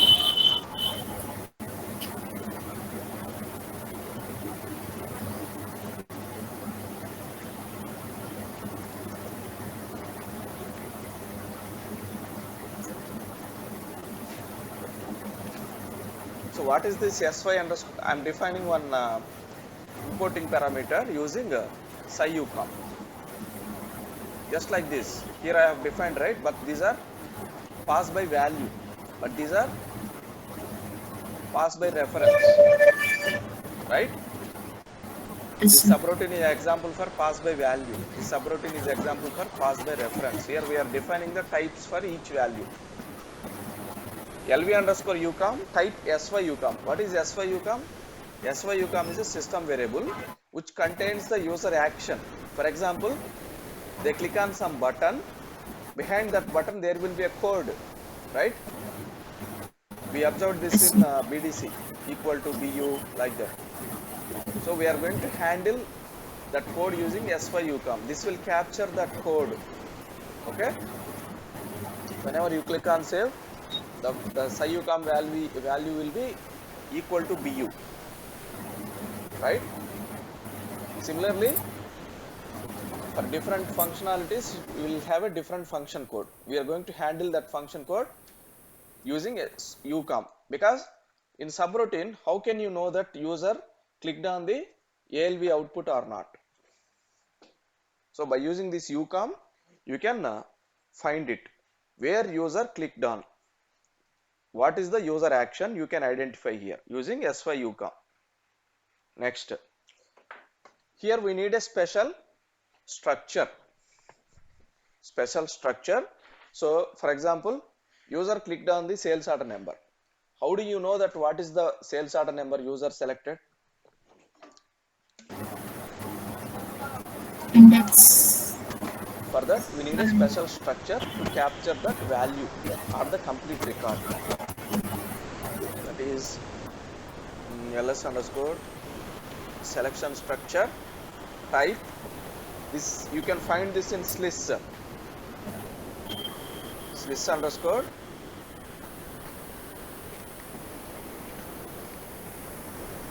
selection field structure. Sliss underscore selection field structure. You can find this in sliss. Double click on this. What you can find? So this is the structure. These are the fields inside this sliss field structure. What is this? Tab name, tab index. There are many fields. Value, before action, after action, refresh, ignore, columns, table, exit, field name, technical field name. Right? All these details you will be having here in the selection field structure. Index means in index you can find the row number of the record what you have selected, not the value, but here in the value you can find the exact value, field name and value. Okay? Go back. So this is the selection field structure. I think we may need to remember this syntax. Okay? Form, end form. Inside this, we need to handle the user action. Okay? For example, I am writing like this.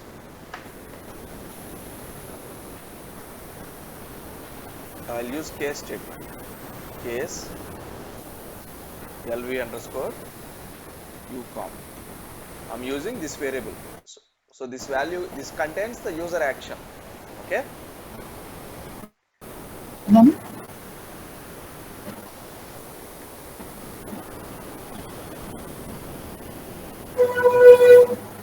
So the function codes of ALV report, the ALV record selection is address IC1. Okay?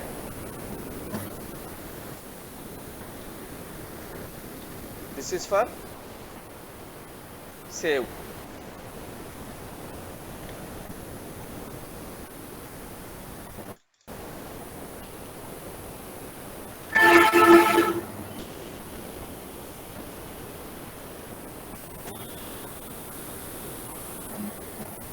Activate this will just debug it. The functionality is not yet complete, but we'll just observe what are the values that are capturing into the structure.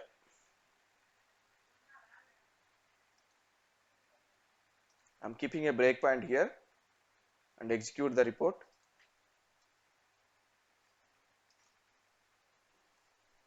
I'm clicking on the sales order number, hotspot.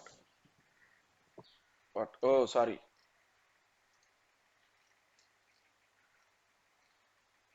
We had to pass this user command, right, to the subroutine, to the function module. We did not pass it. In uppercase, pass the subroutine name. Okay? Pass the subroutine name and activate it. Now keep a breakpoint and execute. Click on the record number.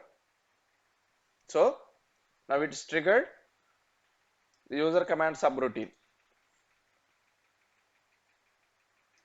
Concentrate on UCOM. What is the UCOM? Address IC1, right? That is the action or function code for ALV record selection. Go to selection field structure, double click on it. What you can find here? Tab name, tab name. What do you mean by tab index? We selected the first record, right? Yes, sir. That is the index of the record, tab record. What you can find here? Selection tab field. We selected Field the name. first field, right? S1 number is Yes, the sir. first field. That is 1-VBLN. Value. What is the value? VBLN value, right? This is the value we have selected. It is capturing the value. Yes, sir. Field name. What is the this is the Double. technical field name? VBLN. Right? So all Yes, these sir. values they are able to capture here. Go back. And click on material number now. I'll click on this material number. Third one. Go to UCOM. UCOM is same. IC1. Go to selection structure. What is the tab index? 3. Yes, Third I have field. selected third one. Field name is Matner. This is the field value. This is the technical field name. Right? By using these inputs, we'll build a further report or interactive report. Now, what is our requirement? We have to open when user click on sales order number, it should directly take me to the sales order number, right? Sales order transaction, right? Yes, sir. For that, what we need to do to call a transaction? Call transaction. How to call a transaction? Using call transaction statement. You observed this in Yes, sir. BDC. Yes, sir. Yes, What is sir. the Call transaction? transaction. BA02. BA02. But Using. yeah, 1 second. Wait 1 second. So we have two hotspots, right? One is VBLN and one is MATLAB. How do you know that which hotspot the user selected?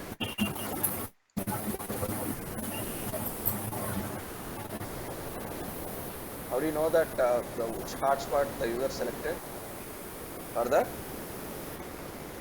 if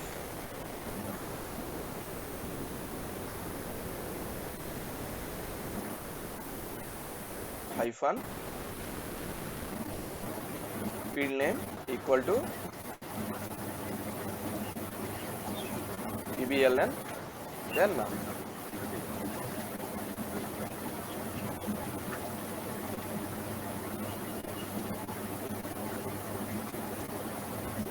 call BA02 transaction, right? Yes, sir. Else if, because the action is same for both material number and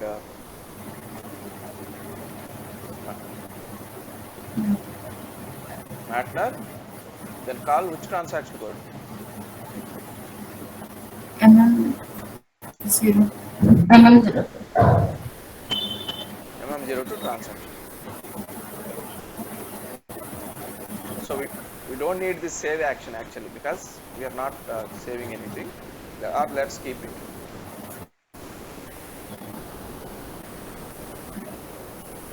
Now let's check how it is working. F8, execute, click on the which transaction it is opened when I click on this. Sales. But what is the sales order number here? Is it the sales order number that I have selected? I have selected 251 sales order number. Yes, sir. Is it the sales order number? It is pre-populated here. No, sir. And also, this is not the expected screen, right? Yes, sir. Yes, sir. I want this screen. I want. Where is it?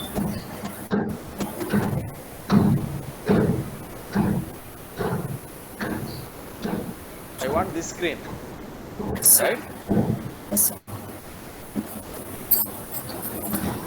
For that, what we need to do? We need to suppress. We need to bypass this initial screen. And we need to populate the correct sales order number here, right? We need to automatically populate the correct sales order number, and we need to automatically complete this screen and go to the next screen. Here, we should display this screen, right? But how can you populate sales order number automatically? If you click on MM02, it is going to MM02. Again, I have to enter the material number here, right? But I don't want to enter the material number. When I click on this gear, it should automatically populate that gear material number here and take me to the next level screen. That is my requirement, right? Yes, sir. For that, what we need to do? Observe.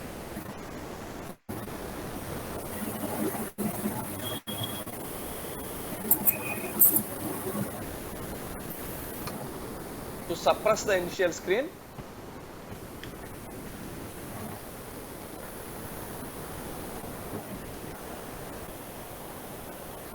sorry, skip.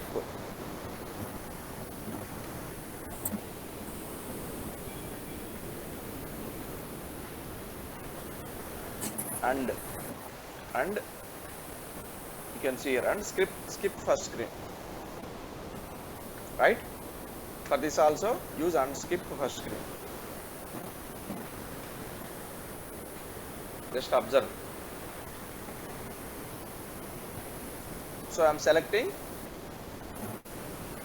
this one, 835013. I am selecting this, ending with 13.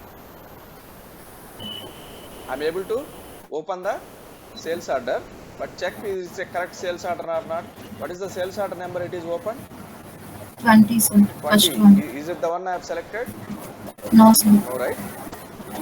That is because in the initial selection screen, the default value is set as 20, right? When you go to Yes, VA02, Sir. you can automatically see some value. What is that value? First 20, value, the sir. last opened value, right? How Yes, it is sir. going to be set? How it is going to set automatically? Even when you open the program, right, PC38, it will automatically show you some program, right? Yes, sir. It is automatically capturing last used number or last used program and keeping somewhere in the memory, right? And when you open the next time, it is automatically displaying here. How that mechanism is working, we'll see. This is the field name, right? Press F1 on this.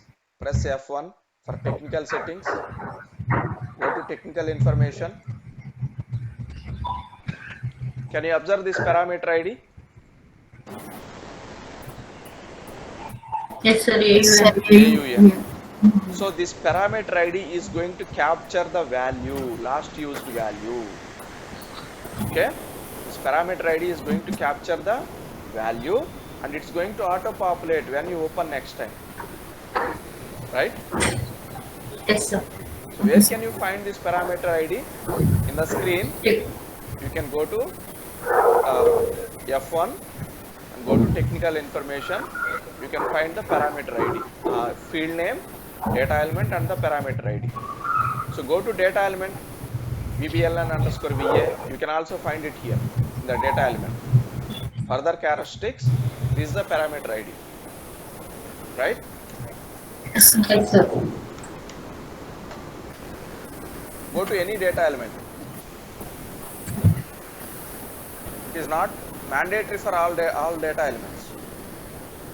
Go to VBAP.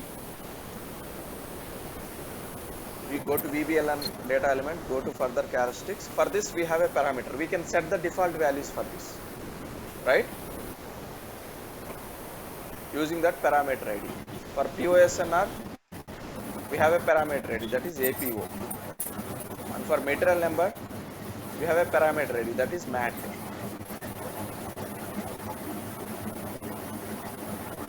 PMAT also we have a parameter ID. Batch number, for batch number also we have a parameter ID. Material group, for material group also we have a parameter ID.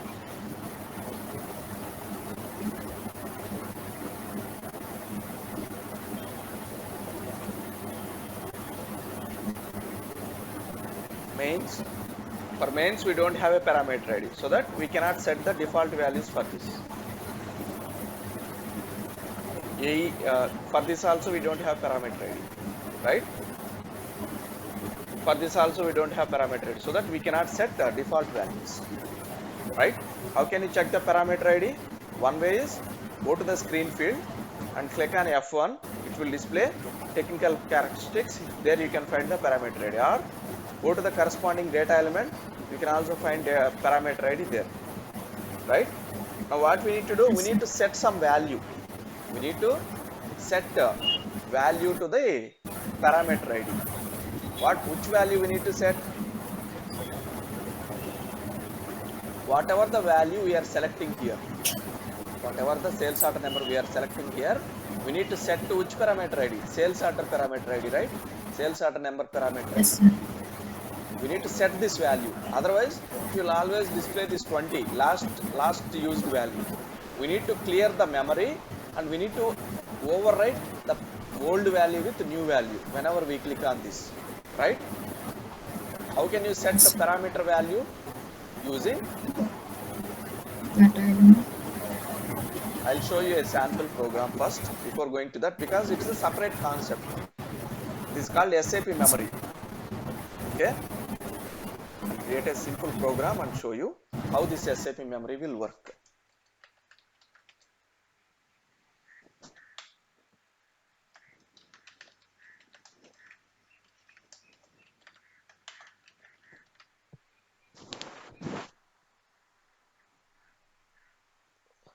Create a program.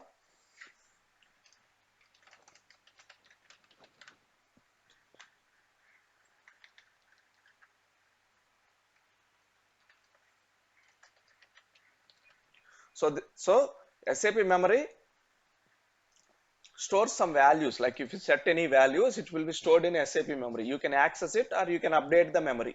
Okay. SAP memory is global. We have another concept, ABAP memory. I'll show you ABAP memory in another example. Okay. So I'll use a parameter.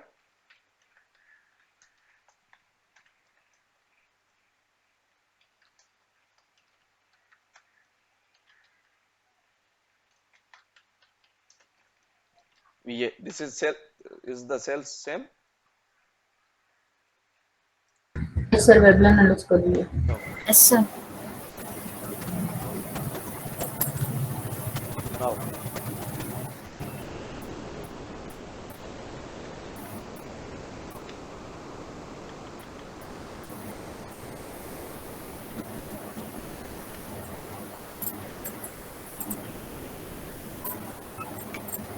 Now I want to know the value which is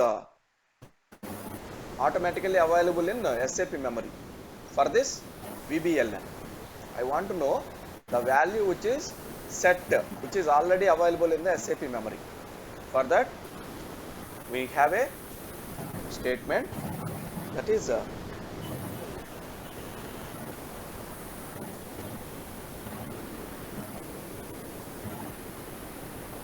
get parameter ID. What is the parameter ID for this VBLN? AUN. Go to AUN. data element, further calculates AUN, right?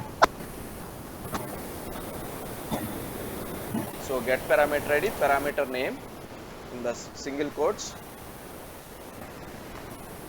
and value. We need to read the value, right? We need to read the default value available in parameter ID, right? For that, we can do like this. Field, define some field. For example, I am using some inline declaration LV underscore VBELN. Okay. So I am not using this parameter yet. Okay, I am not using this parameter. This parameter is optional for now. So I'm reading the default value available in the parameter ID. Write this.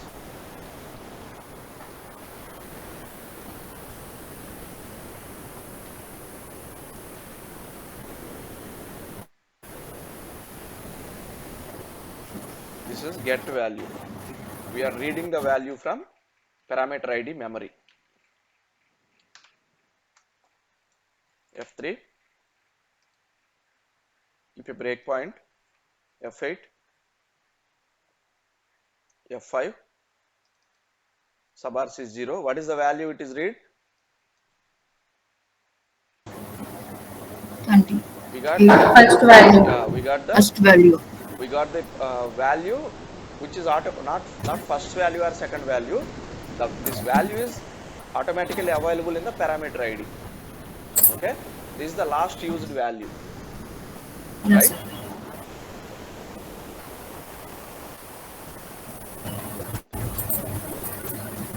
F8. So this is the value we have available.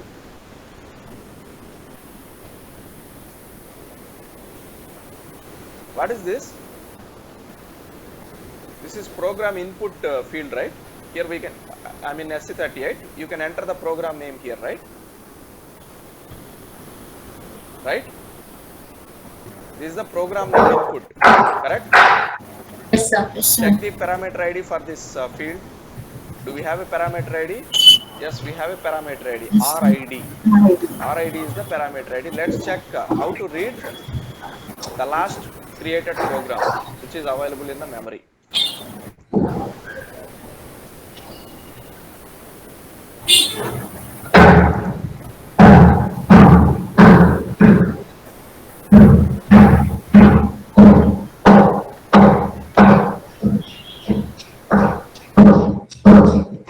Can you mute? Can you please mute?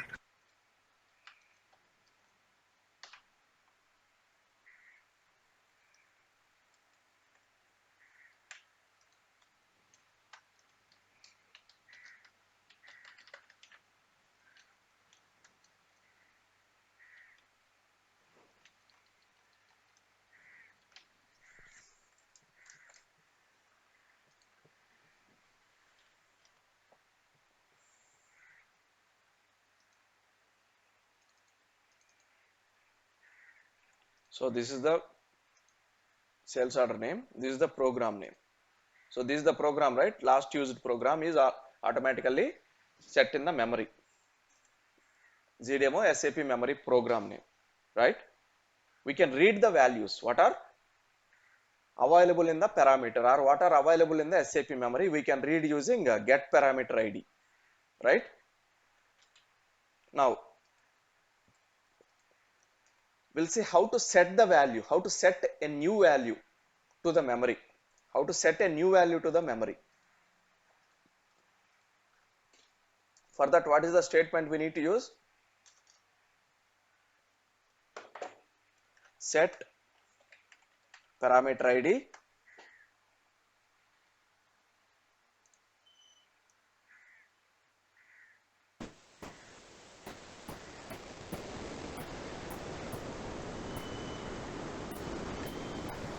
here. We are setting the value, right? We are setting the value, so use this where a parameter,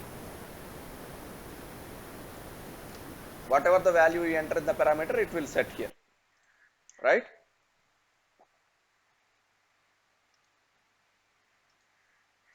We'll also set a new program here.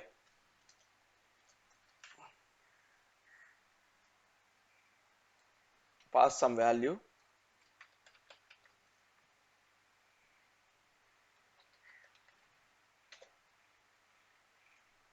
So it's not taking the set like this. Sir, new one RID అనుకుంటా కదా sir. Sorry, not get, it is set, right?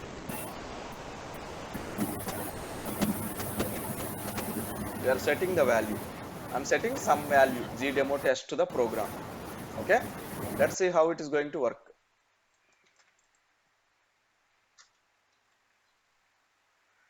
And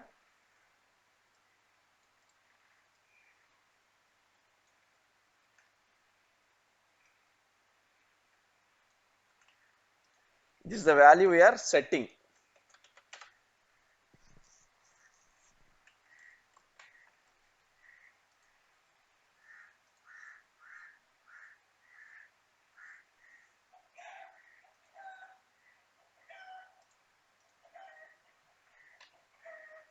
Execute. So let's provide some sales order number.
Please mute. So whatever the value we set here, it is displaying in VA0 to initial screen, right? It is the updated value. Let's go to the program. We set this \n or \o SC38. It should display the new program here automatically. Gdemo test. This is the program we set. This is the program name we set using parameter ID. You guys can understand the difference, right? By using get parameter ID, we can read already available values in SAP memory. By using set parameter, we can set the new values. This concept can be used in many areas. Okay? Clear? Is it clear how to use set parameter and get parameter? Yes, sir. It is common for any field. Only thing is you need to find the parameter ID and you need to populate the value. That might be a parameter input, or that might be a local variable, anything. Okay? Here I am using parameter as an input for set parameter. Here I am using hard coded text. Clear?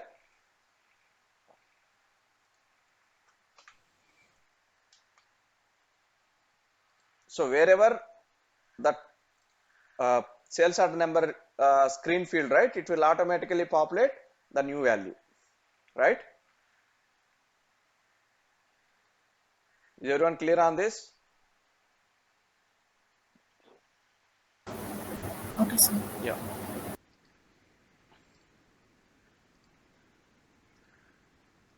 Now let's go back to our program, sales order interactive report. Now what is my requirement? When I click on this value, it should automatically set that value and open the sales order number, right? For that, what we need to use? What is the statement that we need to use here?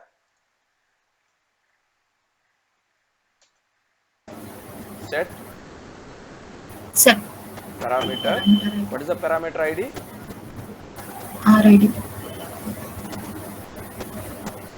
RID for which one? New one, sir. New one, sir. What is new one? What is the parameter ID for sales order number? RID is for program ID, program name. RID is the parameter ID for program ID. Have you? Okay, sir. See, I have used two different things here. I set two different values. One is for sales order number and another one is for program input. Okay? Yes, sir. These two are two different things. The parameter ID is AUN for sales order. Okay, Set sir. parameter ID, field and value. From where we are getting the value? In selection field, we have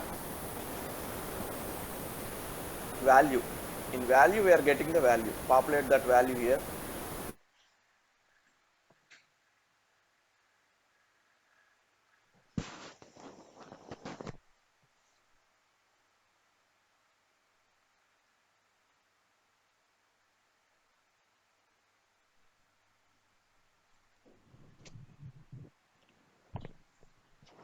So when someone asks you about SAP memory, we should talk about set parameter ID and get parameter ID and how to find the parameter ID, right? Yes, sir.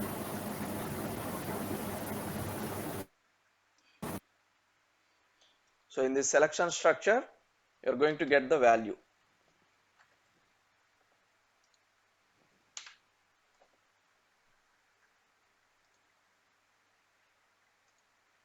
Completed for the sales order number. We need to set value for material also, right? When user selected material number, Yes, sir. what is the parameter ID for material number? MEAT. MEAT. Answer. You know how to find the parameter ID. Go to the screen field, click Yes. on F1, technical information. That is one way. Technical Or information. go to data element and go to further characteristics. value. Yes, I sir. don't need to change anything here, and I am skipping the first screen so that I am populating the value using set parameter ID. I am populating value to the through set parameter ID, and I am opening the transaction by skipping the first screen so that it will enter the updated value and skip the first screen, right? Yes, sir. Check, activate.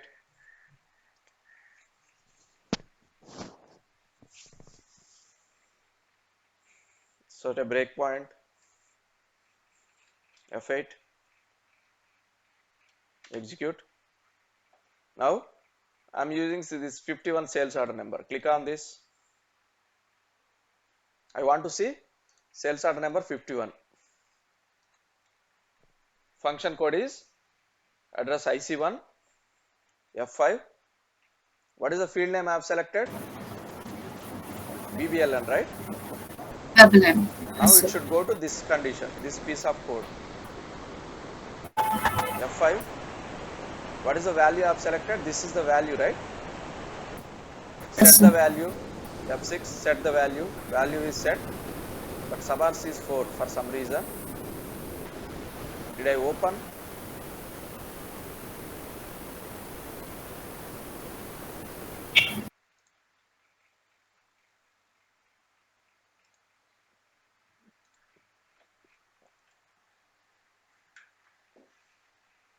For some reason, the value is not set.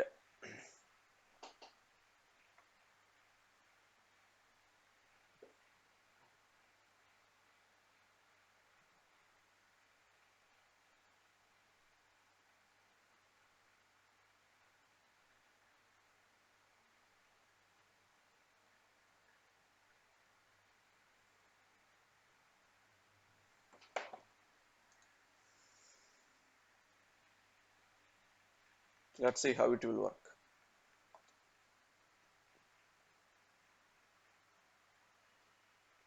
Sold to party, there is some data issue. So let's execute again.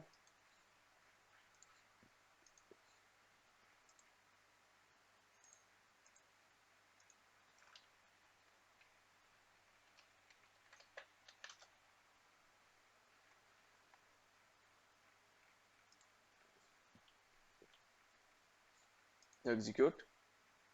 So click on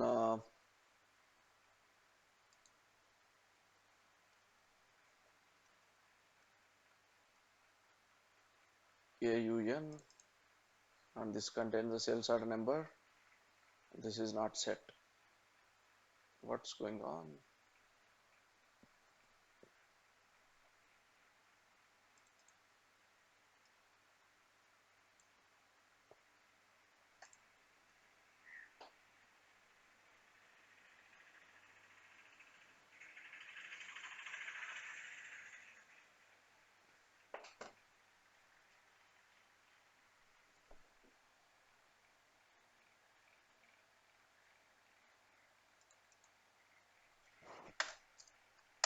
It is setting the value, but it is not able to proceed further. I think this is due to data issue. Check this one, 20. If 20 is working, 20 is working, right? Because there is some data issue with the remaining sales orders. Check 56, how it is working.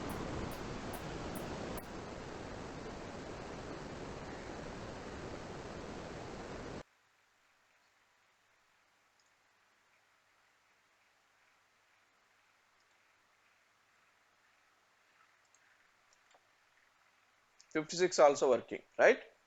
It is directly opening the 56 sales order number, right? Yes, sir. Click on 14. There is some data issue for this. Okay,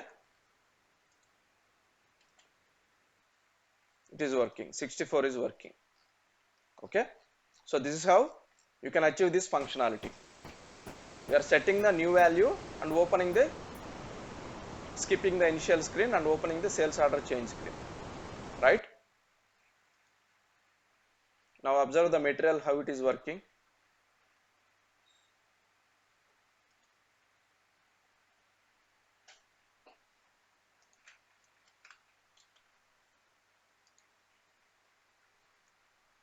Actually, we have to handle additional things here. We need to suppress this overview, this screen also.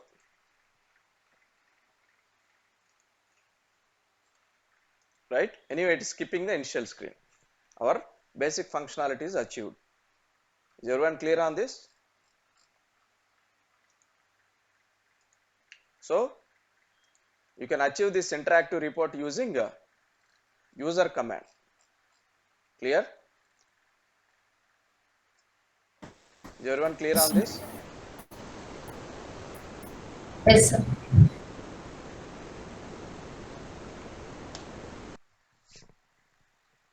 Okay. So how to achieve interactive report in ALV grid? Using user command of subroutine.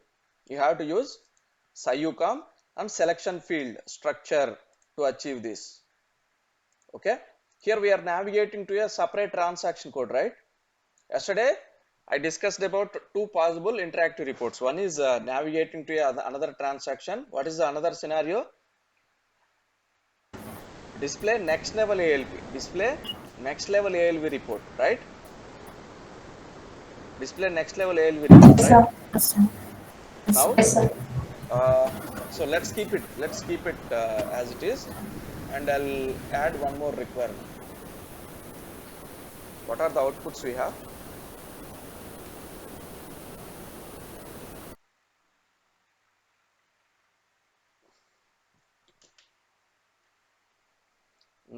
We have material number, or else we'll do one thing. When user click on sales order number, it will open VA02 transaction code, but whenever user click on material number, it will show purchase order report created for this material, right? It will show all the purchase order data created for this report. Where you can find the purchase order data?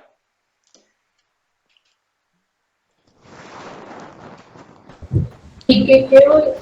EKPO, right? So Yes, sir. we'll display the next level report as purchase order data. Whenever user click on this material number, right, it should display all the records, all the purchase order records created for this material. Okay, clear? Yes, sir. Yes, sir. You can use join or anything, that depends on our requirement. Now I'm commenting this. I'm not calling the MM02, but I am generating a new report. To generate the new report, what we need to do? First we need data, right? Yes, sir. First we need data, right?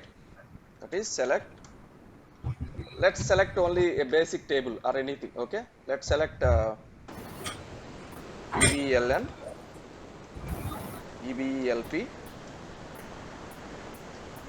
and Matner, or we'll use simple join.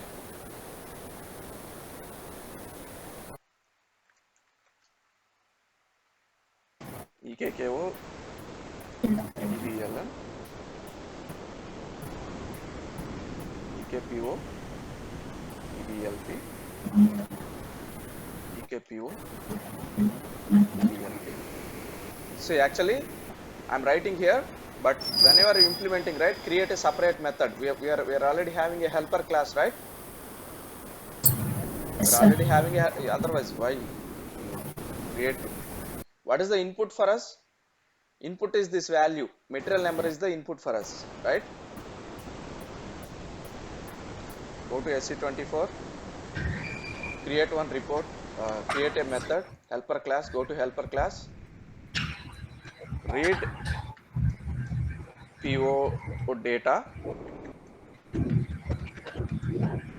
define the parameters. What is the input for this method? Material number, right? Yes, sir. I understand. Material number. Import it.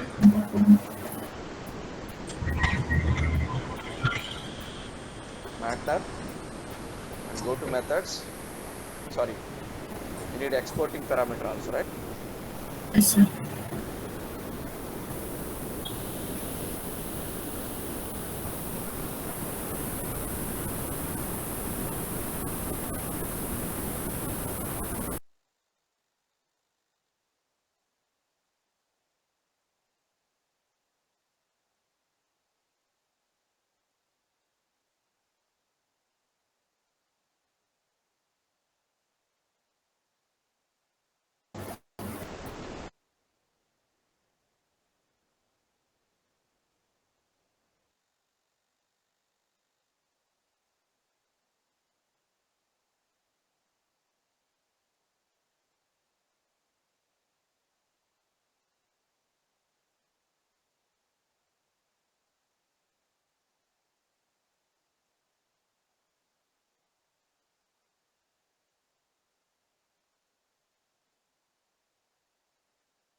So I am creating a table type here, because for one material we might have multiple records, right?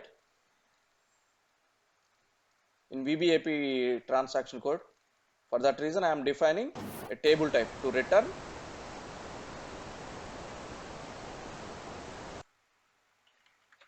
level 1. I am using level 1, right? Is everyone clear what I am doing here? I am defining a type structure to return exporting parameter data. For one material, we might have multiple records, right? In EBLP, sorry, EKPO. For that reason, I am using a table type here instead of normal structure. Use the table type here. Now go to method. If anyone is confusing, please let me know. So what is my input? When I selected the ALV report output, it will capture the material number, right? Into parameter ID or into selection field structure. That material number value I am going to pass it to the method, and here I am writing the logic: select EKKO EBELN, comma EKPO EBELP, comma EKPO MATNR and MAKTX.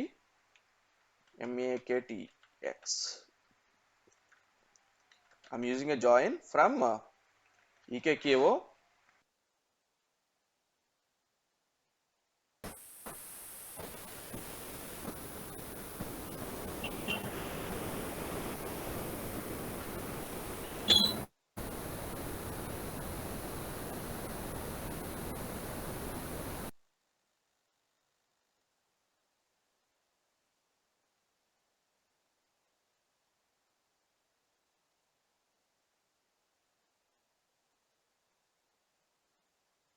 You know this join condition, right?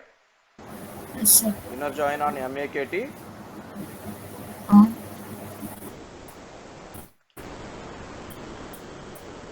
EKPO, Matner equal to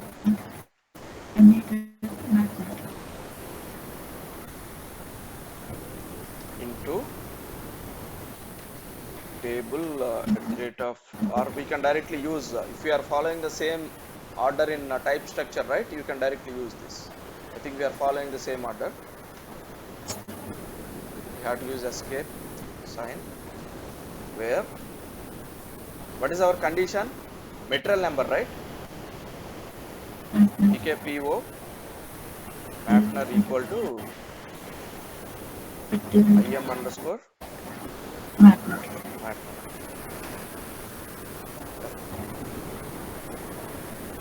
Activate the class method. So instead of writing the select statement, right, I am just utilizing helper class, which we already created for this program. Now call this program. Sir, Yes. sir, method is in private visibility. Yeah. So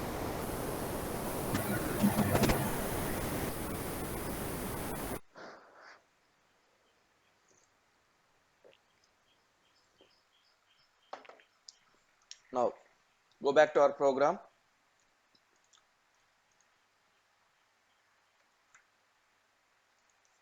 I'll just show you the difference.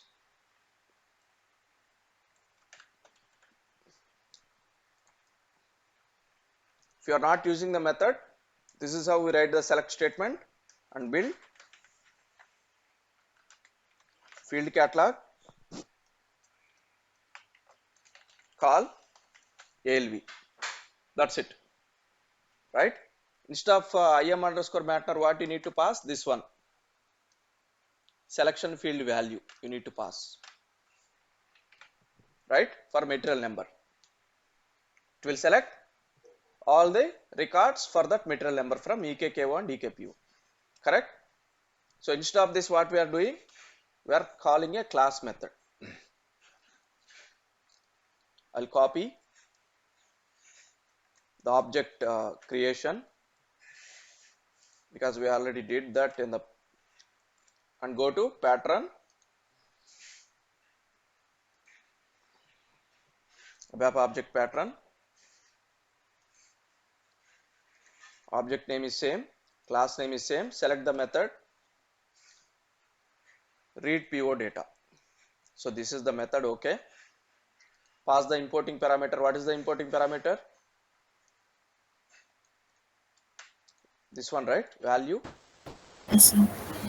In this you will get the material number, but I am not sure. We may get type compatibility errors. We are passing a generic type field to im underscore matner. What is the type of im underscore matner? Type matner, right? Partner, sir. Yes, sir. We may get some compatibility errors when we run the method. To avoid that, I am going to define one field, type matner, and we are going to pass that value to lv underscore matner.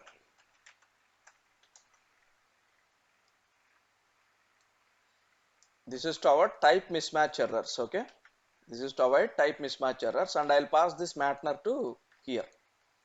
Now both types are same, right? lv underscore matner and this. Yes, sir.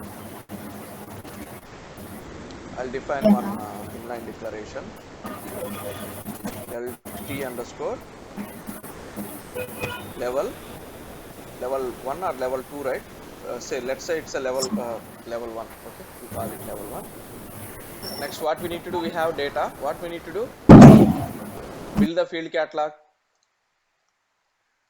for the next level report, right?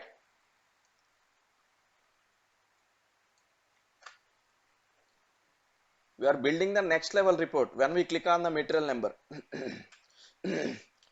So we have already generated the field catalog, right, for the first level report. So we might have those previous values already available here. So that first clear this field catalog internal table, because we might have already the first level report. This is the second level report, right? For the second level report, we need to build the field catalog from the beginning, but we might have already the records which we filled here for the first level report. That's why I'm clearing this field catalog internal table for the second level report, and pass the data. What is the first field? Avalanche. Column position is 1, selection text is PO. Do you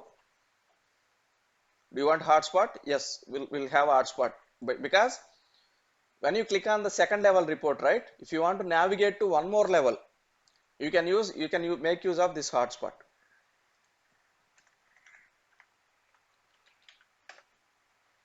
Position 2, item, PO item number. Matner, we don't need to change the matter and material text. These two fields are common, right? We don't need to change this. So our field catalog is completed. What is the next step? Call the ALV. ALV. You can just copy and paste this. Okay, stop. Or call the ALV.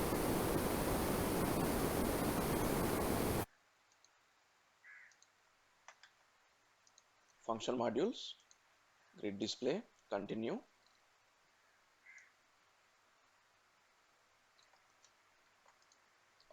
Up to 20 levels we can navigate like this in a single program.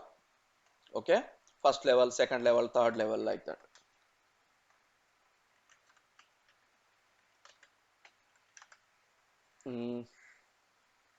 Field catalog, pass the field catalog,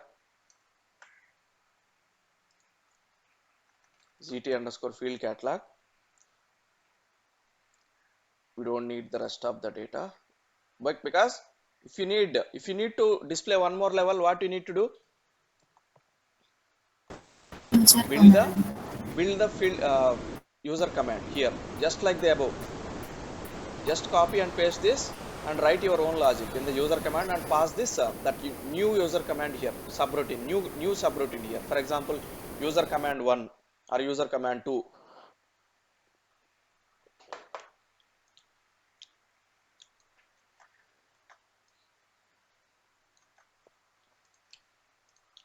Like that you can navigate up to 20 levels. What is the level 2, right?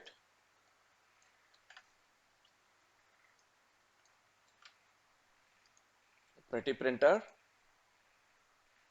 So I build the field catalog. Now let's keep a breakpoint in the first level user command. Let's activate this. First level user command, and let's keep a breakpoint at this one. Yeah, anyway, it will navigate to the same F8.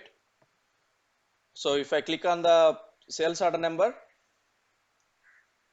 it will take me to the VA02, this one. The if statement will execute and it will take me to the VA02.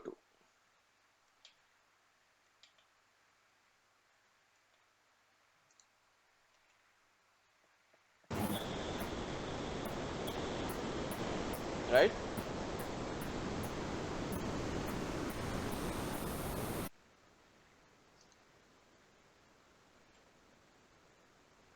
Takes me to the VA02. If I click on material number, it should display ALV report. It should not navigate to the another transaction code. It should display the ALV report, right? F5. It should come here. Field name is Matner, right? Value, we are going to set that value to material number, because what is the type of this value? Type is character 60. The selection structure value type is character 60, but our material type is different, right? Character 40. So to avoid type compatibility issues, I defined one variable with material type, and I am passing that selection field value to the material number variable. Done. Created the object. Object creation is successful. Now call the method. I am passing material number, and I clicked on F6 so that it will execute the method in a single step. I got some 20 records, right? And I am building the field catalog. Field catalog is completed. Please refresh the field catalog before going to build it, okay? Because the previous ALV, right? The previous level ALV field catalog values will be already here. Call the ALV. This is the second level ALV output. Clear? Okay, sir. Now, if you want to build third level, when you click on the PO number, if you want to navigate to the different transaction code, ME23N, just build a subroutine, user command subroutine. Now I am in the first level, right? When you click back, it will take you to the first level. Is everyone clear? Yes, sir. Click on the material, it will give next level ALV. If you click on this, you can build one more level, or you can just call the transaction code ME23N. Okay, for that what you need to do? Shall we write that?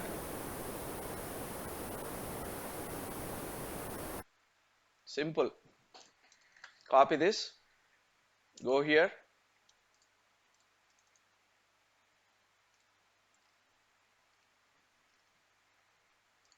under this ALV report, right? Build the user command. For example, I'll call it user command 1. Remaining things are common.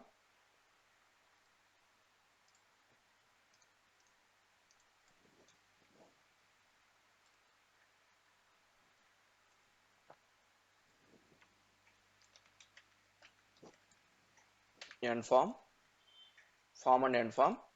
IC1. What is the parameter value for EBELN? Go to data element, further characteristics, BES, right? Yes. So when the field is EBELN, BLN. set the value and call ME22N transaction. 22M. That's it.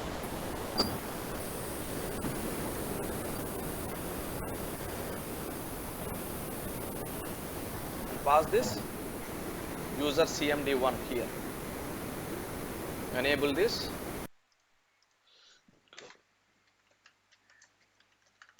One. Clear? Pretty printer. Error. There is some error. Line number 64.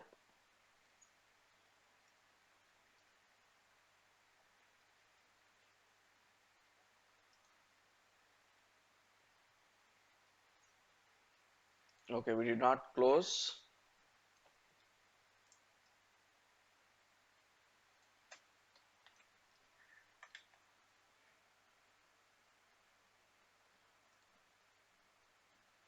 Okay, endif is missing. Endif. Check. Oops.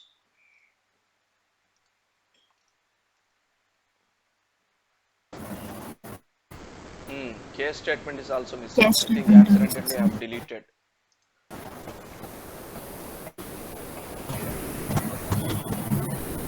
And case. Yeah.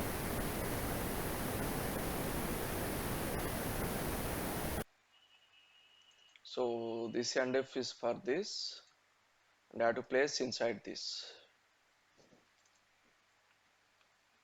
complete form. Form and form. Okay. Check.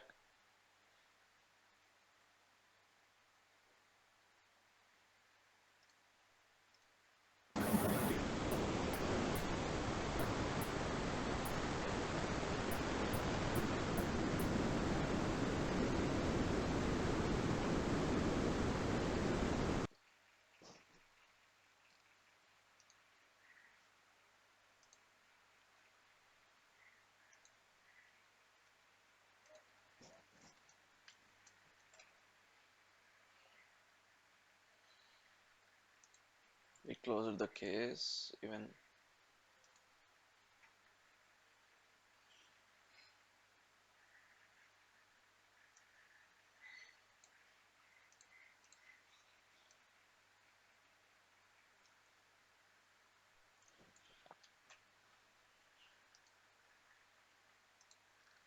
Let's place this after this end form. User command. Yeah, got it. So I'm placing one more form after this form. I'm not placing inside the form. Check. Pretty printer. It is not accepting inside this end form. I've created a separate form and end form and pass the user command one here. Check. Activate.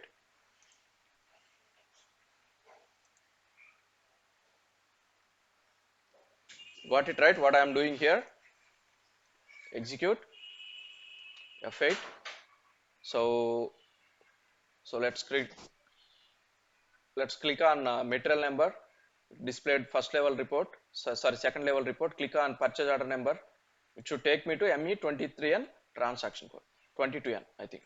Not 23N. Yeah. We are in ME22N, right?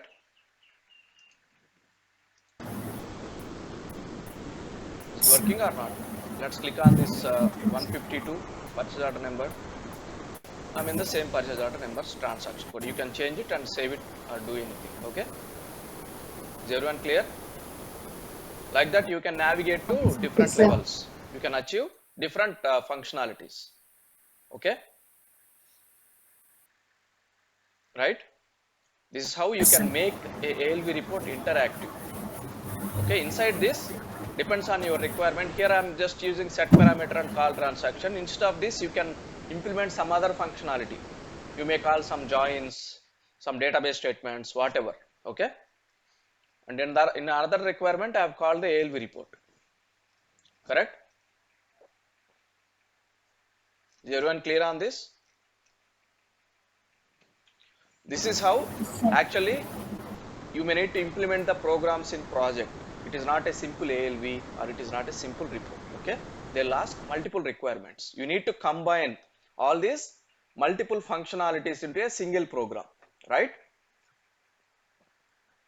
When we are learning, we'll learn each part as a separate item. Like for example, we learn initialization as a separate example, at selection screen validation as a separate example, how to create class methods as a separate example, right? But here what we are doing, we are combining all those different functionalities into a single program to achieve one bigger requirement, one complex requirement, correct? Is it correct or not? Yes, sir. So that if you know the basics, you can create complex programs also, because in complex program or complex requirement doesn't mean that we are going to implement some other new coding or new functionalities. What we are doing in a complex requirement, we are going to combine multiple functionalities what we have learned till now, and we are going to group together to achieve one complex requirement, right?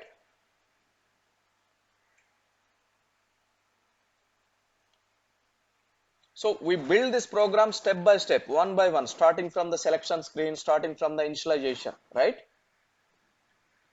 But if you show this program to someone who did not follow how we created this program, they think that, oh my God, this is a very complex program. A beginner who doesn't know how to build a program, right? Yes, sir.